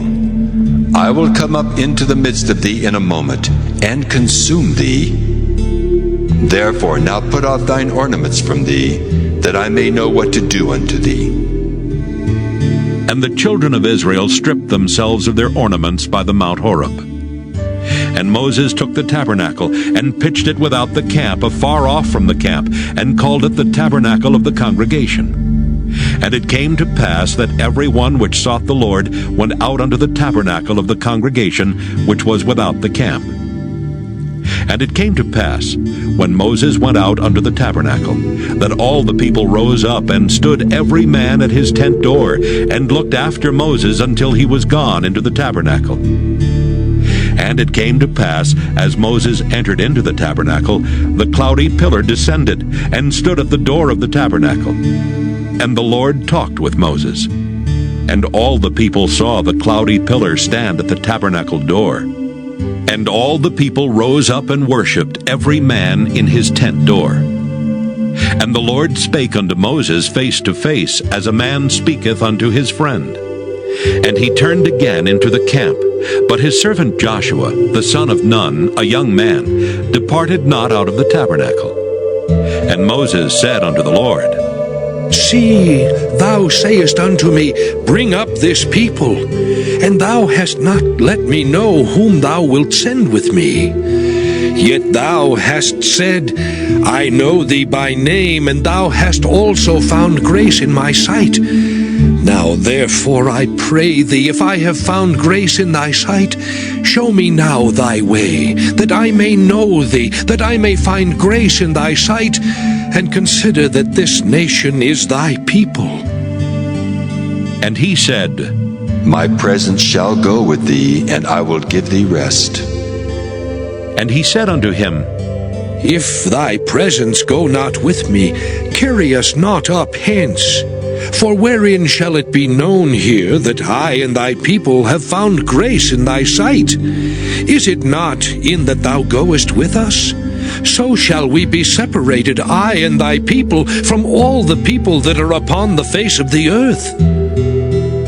And the Lord said unto Moses, I will do this thing also that thou hast spoken, for thou hast found grace in my sight, and I know thee by name. And he said, I beseech thee, show me thy glory. And he said, I will make all my goodness pass before thee, and I will proclaim the name of the Lord before thee, and will be gracious to whom I will be gracious, and will show mercy on whom I will show mercy. And he said, Thou canst not see my face, for there shall no man see me and live. And the Lord said, Behold, there is a place by me, and thou shalt stand upon a rock. And it shall come to pass, while my glory passeth by, that I will put thee in a cleft of the rock, and will cover thee with my hand while I pass by. And I will take away mine hand, and thou shalt see my back parts, but my face shall not be seen.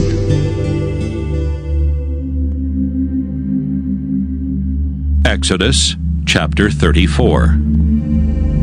And the Lord said unto Moses, Hew thee 2 tables of stone like unto the first, and I will write upon these tables the words that were in the first tables which thou breakest. And be ready in the morning, and come up in the morning unto Mount Sinai, and present thyself there to me in the top of the mount. And no man shall come up with thee, neither let any man be seen throughout all the mount, neither let the flocks nor herds feed before that mount. And he hewed 2 tables of stone like unto the first. And Moses rose up early in the morning, and went up unto Mount Sinai, as the Lord had commanded him, and took in his hand the 2 tables of stone. And the Lord descended in the cloud, and stood with him there, and proclaimed the name of the Lord. And the Lord passed by before him, and proclaimed, The Lord God, merciful and gracious, long-suffering and abundant in goodness and truth, keeping mercy for thousands, forgiving iniquity and transgression and sin, and that will by no means clear the guilty, visiting the iniquity of the fathers upon the children, and upon the children's children, unto the 3rd and to the 4th generation. And Moses made haste, and bowed his head toward the earth, and worshipped. And he said, If now I have found grace in thy sight, O Lord, let my Lord, I pray thee, go among us. For it is a stiff-necked people, and pardon our iniquity and our sin, and take us for thine inheritance. And he said, Behold, I make a covenant. Before all thy people I will do marvels such as have not been done in all the earth, nor in any nation. And all the people among which thou art shall see the work of the Lord. For it is a terrible thing that I will do with thee. Observe thou that which I command thee this day. Behold, I drive out before thee the Amorite, and the Canaanite, and the Hittite, and the Perizzite, and the Hivite, and the Jebusite. Take heed to thyself, lest thou make a covenant with the inhabitants of the land whither thou goest, lest it be for a snare in the midst of thee. But ye shall destroy their altars, break their images, and cut down their groves. For thou shalt worship no other God, for the Lord, whose name is jealous, is a jealous God. Lest thou make a covenant with the inhabitants of the land, and they go a-whoring after their gods, and do sacrifice unto their gods, and one call thee, and thou eat of his sacrifice. And thou take of their daughters unto thy sons, and their daughters go a-whoring after their gods, and make thy sons go a-whoring after their gods. Thou shalt make thee no molten gods. The feast of unleavened bread shalt thou keep. 7 days thou shalt eat unleavened bread, as I commanded thee in the time of the month Abib. For in the month Abib thou camest out from Egypt. All that openeth the matrix is mine, and every firstling among thy cattle, whether ox or sheep, that is male. But the firstling of an ass thou shalt redeem with a lamb. And if thou redeem him not, then shalt thou break his neck. All the firstborn of thy sons thou shalt redeem, and none shall appear before me empty. 6 days thou shalt work, but on the 7th day thou shalt rest. In earing time and in harvest thou shalt rest. And thou shalt observe the feast of weeks, of the first fruits of wheat harvest, and the feast of ingathering at the year's end. Thrice in the year shall all your men children appear before the Lord God, the God of Israel. For I will cast out the nations before thee, and enlarge thy borders. Neither shall any man desire thy land, when thou shalt go up to appear before the Lord thy God thrice in the year. Thou shalt not offer the blood of my sacrifice with leaven, neither shall the sacrifice of the feast of the Passover be left unto the morning. The first of the first fruits of thy land thou shalt bring unto the house of the Lord thy God. Thou shalt not see the kid in his mother's milk. And the Lord said unto Moses, Write thou these words, for after the tenor of these words I have made a covenant with thee and with Israel. And he was there with the Lord 40 days and 40 nights. He did neither eat bread nor drink water. And he wrote upon the tables the words of the covenant, the 10 commandments. And it came to pass, when Moses came down from Mount Sinai with the 2 tables of testimony in Moses' hand, when he came down from the mount, that Moses wist not that the skin of his face shone while he talked with him. And when Aaron and all the children of Israel saw Moses, behold, the skin of his face shone, and they were afraid to come nigh him. And Moses called unto them, and Aaron and all the rulers of the congregation returned unto him, and Moses talked with them. And afterward all the children of Israel came nigh, and he gave them in commandment all that the Lord had spoken with him in Mount Sinai. Until Moses had done speaking with them, he put a veil on his face.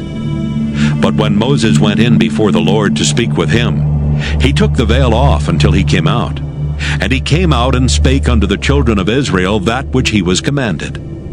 And the children of Israel saw the face of Moses, that the skin of Moses' face shone. And Moses put the veil upon his face again, until he went in to speak with him. Exodus chapter 35. And Moses gathered all the congregation of the children of Israel together, and said unto them, These are the words which the Lord hath commanded, that ye should do them. 6 days shall work be done, but on the 7th day there shall be to you an holy day, a Sabbath of rest to the Lord. Whosoever doeth work therein shall be put to death. Ye shall kindle no fire throughout your habitations upon the Sabbath day. And Moses spake unto all the congregation of the children of Israel, saying, This is the thing which the Lord commanded, saying, Take ye from among you an offering unto the Lord. Whosoever is of a willing heart, let him bring it, an offering of the Lord, gold and silver and brass, and blue and purple and scarlet, and fine linen, and goat's hair, and ram's skins dyed red, and badger's skins, and shittim wood, and oil for the light, and spices for anointing oil, and for the sweet incense, and onyx stones, and stones to be set for the ephod, and for the breastplate. And every wise-hearted among you shall come, and make all that the Lord hath commanded. The tabernacle, his tent and his covering, his taches and his boards, his bars, his pillars and his sockets, the ark and the staves thereof with the mercy seat and the veil of the covering, the table and his staves, and all his vessels and the showbread, the candlestick also for the light, and his furniture, and his lamps with the oil for the light, and the incense altar, and his staves, and the anointing oil, and the sweet incense, and the hanging for the door at the entering in of the tabernacle, the altar of burnt offering with his brazen grate, his staves and all his vessels, the laver and his foot, the hangings of the court, his pillars and their sockets, and the hanging for the door of the court, the pins of the tabernacle and the pins of the court and their cords, the cloths of service to do service in the holy place, the holy garments for Aaron the priest, and the garments of his sons to minister in the priest's office. And all the congregation of the children of Israel departed from the presence of Moses. And they came, every one whose heart stirred him up, and every one whom his spirit made willing. And they brought the Lord's offering to the work of the tabernacle of the congregation, and for all his service, and for the holy garments. And they came, both men and women, as many as were willing-hearted, and brought bracelets and earrings and rings and tablets, all jewels of gold. And every man that offered an offering of gold unto the Lord. And every man with whom was found blue and purple and scarlet and fine linen, and goat's hair and red skins of rams and badgers' skins brought them. Every one that did offer an offering of silver and brass brought the Lord's offering. And every man with whom was found shittim wood for any work of the service brought it. And all the women that were wise-hearted did spin with their hands, and brought that which they had spun, both of blue and of purple and of scarlet and of fine linen. And all the women whose heart stirred them up in wisdom spun goat's hair. And the rulers brought onyx stones, and stones to be set for the ephod and for the breastplate, and spice and oil for the light, and for the anointing oil, and for the sweet incense. The children of Israel brought a willing offering unto the Lord, every man and woman whose heart made them willing to bring for all manner of work, which the Lord had commanded to be made by the hand of Moses. And Moses said unto the children of Israel, See, the Lord hath called by name Bezaleel, the son of Uri, the son of Hur, of the tribe of Judah. And he hath filled him with the Spirit of God, in wisdom, in understanding, and in knowledge, and in all manner of workmanship, and to devise curious works, to work in gold, and in silver, and in brass, and in the cutting of stones to set them, and in carving of wood to make any manner of cunning work. And he hath put in his heart that he may teach, both he and Aholiab the son of Ahisamach of the tribe of Dan. Them hath he filled with wisdom of heart, to work all manner of work, of the engraver, and of the cunning workman, and of the embroiderer, in blue and in purple, in scarlet and in fine linen, and of the weaver, even of them that do any work, and of those that devise cunning work. Exodus chapter 36. Then wrought Bezaleel and Aholiab, and every wise-hearted man in whom the Lord put wisdom and understanding, to know how to work all manner of work for the service of the sanctuary, according to all that the Lord had commanded. And Moses called Bezaleel and Aholiab, and every wise-hearted man in whose heart the Lord had put wisdom, even every one whose heart stirred him up, to come unto the work to do it. And they received of Moses all the offering which the children of Israel had brought for the work of the service of the sanctuary, to make it withal. And they brought yet unto him free offerings every morning. And all the wise men that wrought all the work of the sanctuary came every man from his work which they made. And they spake unto Moses, saying, The people bring much more than enough for the service of the work which the Lord commanded to make. And Moses gave commandment, and they caused it to be proclaimed throughout the camp, saying, Let neither man nor woman make any more work for the offering of the sanctuary.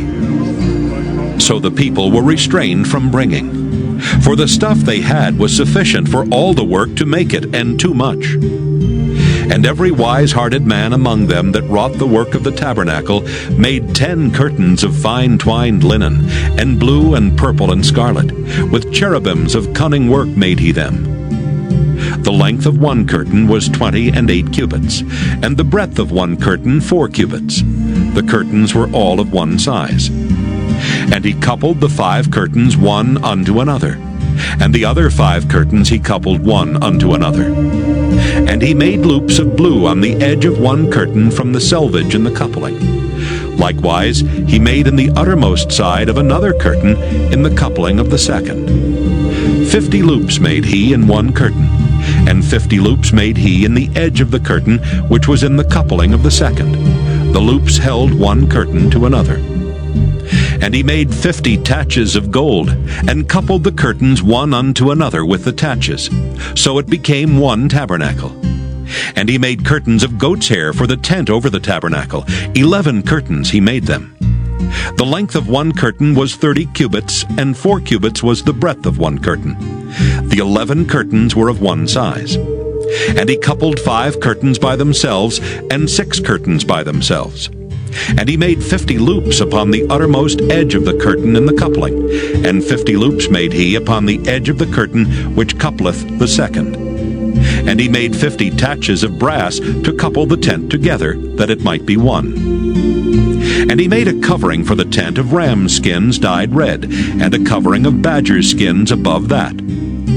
And he made boards for the tabernacle of shittim wood standing up. The length of a board was 10 cubits, and the breadth of a board 1 cubit and a half. One board had 2 tenons, equally distant from one another. Thus did he make for all the boards of the tabernacle. And he made boards for the tabernacle, 20 boards for the south side southward. And 40 sockets of silver he made under the 20 boards, 2 sockets under one board for his 2 tenons, and 2 sockets under another board for his 2 tenons. And for the other side of the tabernacle, which is toward the north corner, he made 20 boards, and there 40 sockets of silver, 2 sockets under one board, and 2 sockets under another board. And for the sides of the tabernacle westward he made 6 boards, and 2 boards made he for the corners of the tabernacle in the 2 sides. And they were coupled beneath and coupled together at the head thereof to one ring. Thus he did to both of them in both the corners.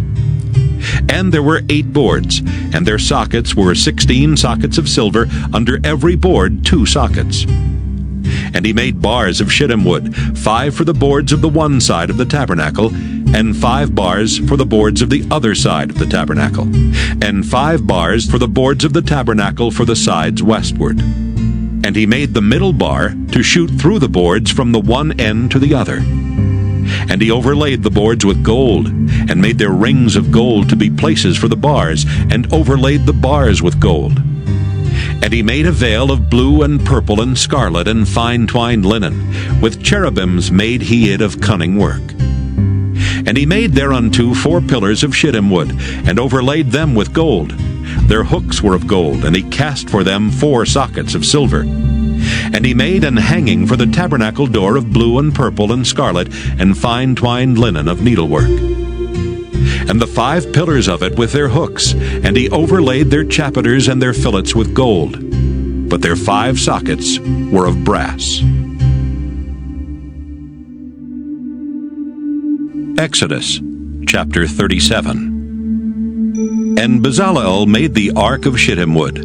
2 cubits and a half was the length of it, and 1 cubit and a half the breadth of it, and 1 cubit and a half the height of it. And he overlaid it with pure gold within and without, and made a crown of gold to it round about. And he cast for it 4 rings of gold, to be set by the 4 corners of it, even 2 rings upon the one side of it, and 2 rings upon the other side of it.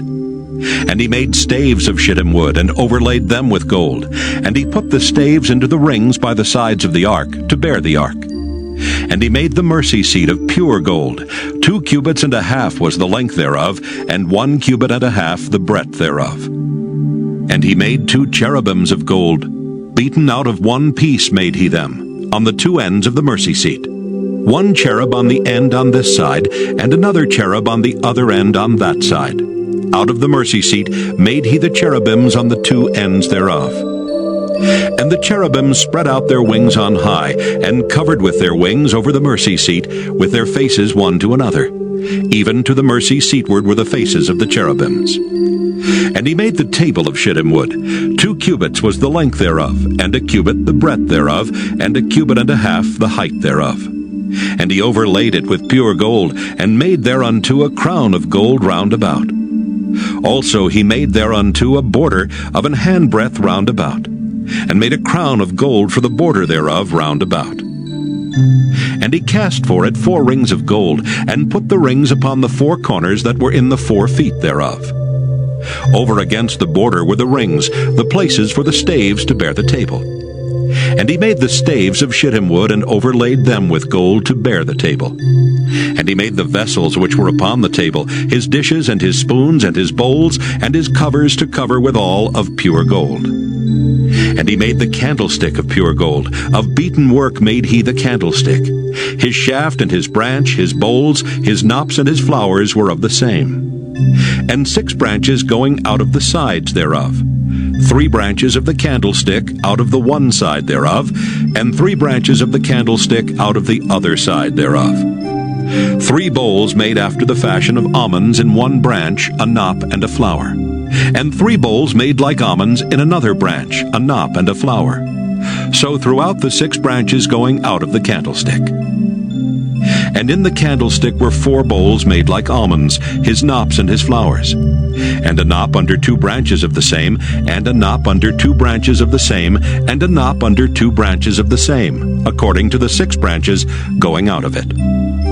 Their knops and their branches were of the same, all of it was one beaten work of pure gold. And he made his 7 lamps, and his snuffers, and his snuff dishes of pure gold. Of a talent of pure gold made he it, and all the vessels thereof. And he made the incense altar of shittim wood. The length of it was a cubit, and the breadth of it a cubit.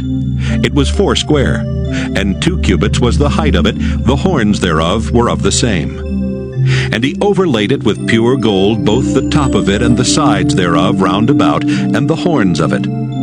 Also he made unto it a crown of gold round about. And he made 2 rings of gold for it under the crown thereof, by the 2 corners of it, upon the 2 sides thereof, to be places for the staves to bear it withal. And he made the staves of shittim wood, and overlaid them with gold. And he made the holy anointing oil, and the pure incense of sweet spices, according to the work of the apothecary. Exodus chapter 38. And he made the altar of burnt offering of shittim wood. 5 cubits was the length thereof, and 5 cubits the breadth thereof. It was 4 square, and 3 cubits the height thereof. And he made the horns thereof on the 4 corners of it. The horns thereof were of the same, and he overlaid it with brass. And he made all the vessels of the altar, the pots and the shovels and the basins and the flesh hooks and the fire pans. All the vessels thereof made he of brass. And he made for the altar a brazen grate of network under the compass thereof, beneath unto the midst of it. And he cast 4 rings for the 4 ends of the grate of brass, to be places for the staves. And he made the staves of shittim wood, and overlaid them with brass. And he put the staves into the rings on the sides of the altar, to bear it withal. He made the altar hollow with boards. And he made the laver of brass, and the foot of it of brass, of the looking glasses of the women assembling, which assembled at the door of the tabernacle of the congregation. And he made the court. On the south side southward, the hangings of the court were of fine twined linen, 100 cubits. Their pillars were 20, and their brazen sockets 20. The hooks of the pillars and their fillets were of silver. And for the north side, the hangings were 100 cubits. Their pillars were 20, and their sockets of brass 20. The hooks of the pillars and their fillets of silver. And for the west side were hangings of 50 cubits. Their pillars 10, and their sockets 10. The hooks of the pillars and their fillets of silver. And for the east side eastward 50 cubits. The hangings of the one side of the gate were 15 cubits, their pillars 3, and their sockets 3. And for the other side of the court gate, on this hand and that hand, were hangings of 15 cubits, their pillars 3, and their sockets 3. All the hangings of the court round about were of fine twined linen. And the sockets for the pillars were of brass, the hooks of the pillars and their fillets of silver, and the overlaying of their chapiters of silver. And all the pillars of the court were filleted with silver. And the hanging for the gate of the court was needlework of blue and purple and scarlet, and fine twined linen. And 20 cubits was the length, and the height and the breadth was 5 cubits, answerable to the hangings of the court. And their pillars were 4, and their sockets of brass 4, their hooks of silver, and the overlaying of their chapiters, and their fillets of silver. And all the pins of the tabernacle and of the court round about were of brass. This is the sum of the tabernacle, even of the tabernacle of testimony, as it was counted, according to the commandment of Moses, for the service of the Levites, by the hand of Ithamar, son to Aaron the priest. And Bezalel, the son of Uri, the son of Hur, of the tribe of Judah, made all that the Lord commanded Moses. And with him was Aholiab, son of Ahisamach, of the tribe of Dan, an engraver, and a cunning workman, and an embroiderer in blue and in purple and in scarlet and fine linen. All the gold that was occupied for the work and all the work of the holy place, even the gold of the offering, was 29 talents and 730 shekels, after the shekel of the sanctuary. And the silver of them that were numbered of the congregation was 100 talents, and 1,760 shekels, after the shekel of the sanctuary. A beka for every man, that is, half a shekel, after the shekel of the sanctuary, for every one that went to be numbered, from 20 years old and upward, for 600,000 and 3,550 men. And of the 100 talents of silver were cast the sockets of the sanctuary, and the sockets of the veil, 100 sockets of the 100 talents, a talent for a socket. And of the 1,775 shekels, he made hooks for the pillars, and overlaid their chapiters, and filleted them. And the brass of the offering was 70 talents, and 2,400 shekels. And therewith he made the sockets to the door of the tabernacle of the congregation, and the brazen altar, and the brazen grate for it, and all the vessels of the altar, and the sockets of the court round about, and the sockets of the court gate, and all the pins of the tabernacle, and all the pins of the court round about. Exodus chapter 39. And of the blue and purple and scarlet they made cloths of service, to do service in the holy place, and made the holy garments for Aaron, as the Lord commanded Moses. And he made the ephod of gold, blue, and purple, and scarlet, and fine twined linen. And they did beat the gold into thin plates, and cut it into wires, to work it in the blue, and in the purple, and in the scarlet, and in the fine linen, with cunning work.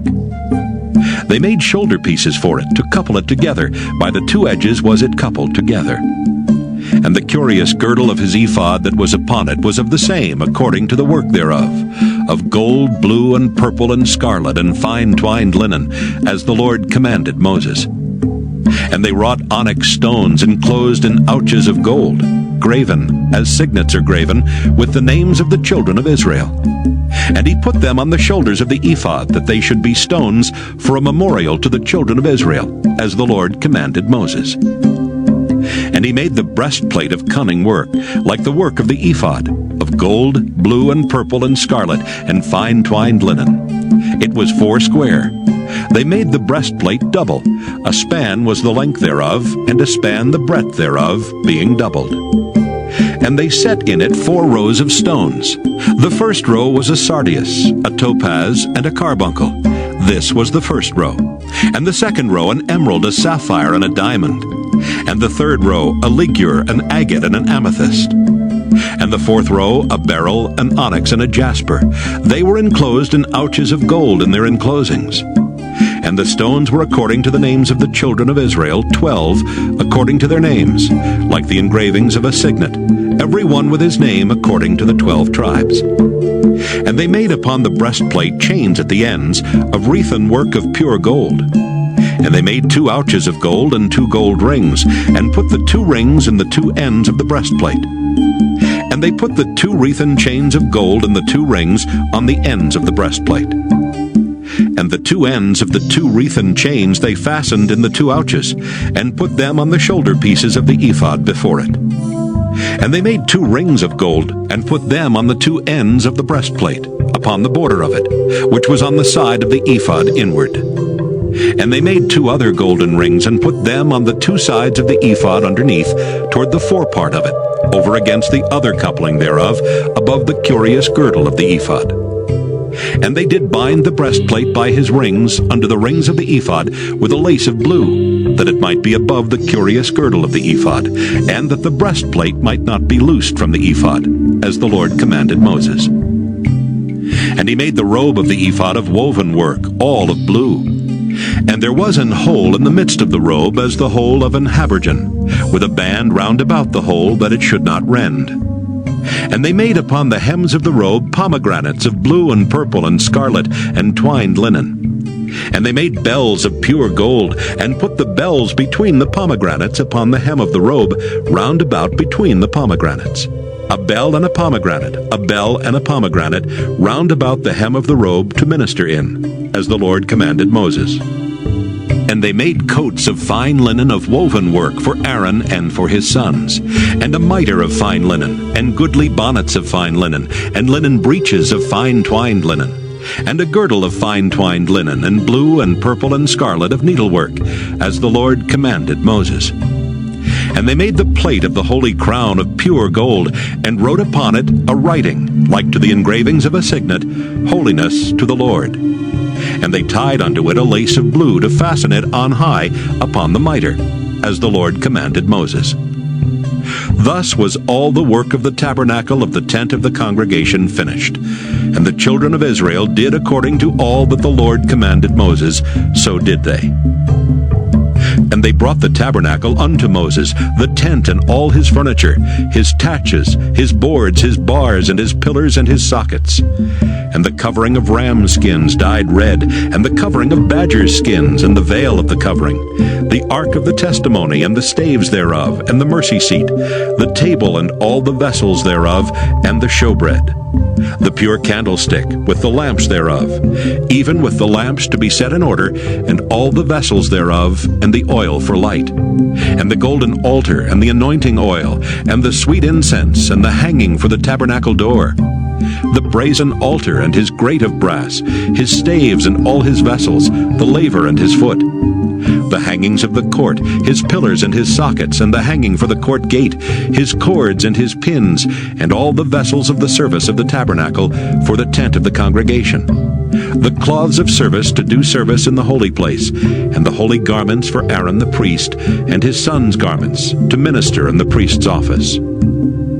According to all that the Lord commanded Moses, so the children of Israel made all the work. And Moses did look upon all the work, and behold, they had done it as the Lord had commanded, even so had they done it. And Moses blessed them. Exodus chapter 40. And the Lord spake unto Moses, saying, On the first day of the first month shalt thou set up the tabernacle of the tent of the congregation. And thou shalt put therein the ark of the testimony, and cover the ark with the veil. And thou shalt bring in the table, and set in order the things that are to be set in order upon it. And thou shalt bring in the candlestick, and light the lamps thereof. And thou shalt set the altar of gold for the incense before the ark of the testimony, and put the hanging of the door to the tabernacle.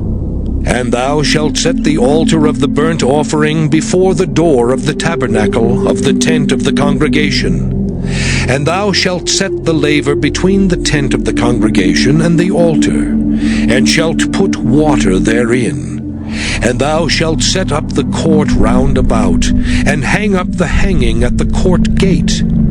And thou shalt take the anointing oil, and anoint the tabernacle, and all that is therein, and shalt hallow it, and all the vessels thereof, and it shall be holy. And thou shalt anoint the altar of the burnt offering, and all his vessels, and sanctify the altar, and it shall be an altar most holy. And thou shalt anoint the laver and his foot, and sanctify it. And thou shalt bring Aaron and his sons unto the door of the tabernacle of the congregation, and wash them with water. And thou shalt put upon Aaron the holy garments, and anoint him, and sanctify him, that he may minister unto me in the priest's office. And thou shalt bring his sons, and clothe them with coats. And thou shalt anoint them as thou didst anoint their father, that they may minister unto me in the priest's office. For their anointing shall surely be an everlasting priesthood throughout their generations. Thus did Moses, according to all that the Lord commanded him, so did he. And it came to pass in the 1st month in the 2nd year, on the 1st day of the month, that the tabernacle was reared up. And Moses reared up the tabernacle, and fastened his sockets, and set up the boards thereof, and put in the bars thereof, and reared up his pillars. And he spread abroad the tent over the tabernacle, and put the covering of the tent above upon it, as the Lord commanded Moses. And he took and put the testimony into the ark, and set the staves on the ark, and put the mercy seat above upon the ark. And he brought the ark into the tabernacle, and set up the veil of the covering, and covered the ark of the testimony, as the Lord commanded Moses. And he put the table in the tent of the congregation upon the side of the tabernacle northward without the veil. And he set the bread in order upon it before the Lord, as the Lord had commanded Moses. And he put the candlestick in the tent of the congregation over against the table on the side of the tabernacle southward. And he lighted the lamps before the Lord, as the Lord commanded Moses. And he put the golden altar in the tent of the congregation before the veil. And he burnt sweet incense thereon, as the Lord commanded Moses. And he set up the hanging at the door of the tabernacle.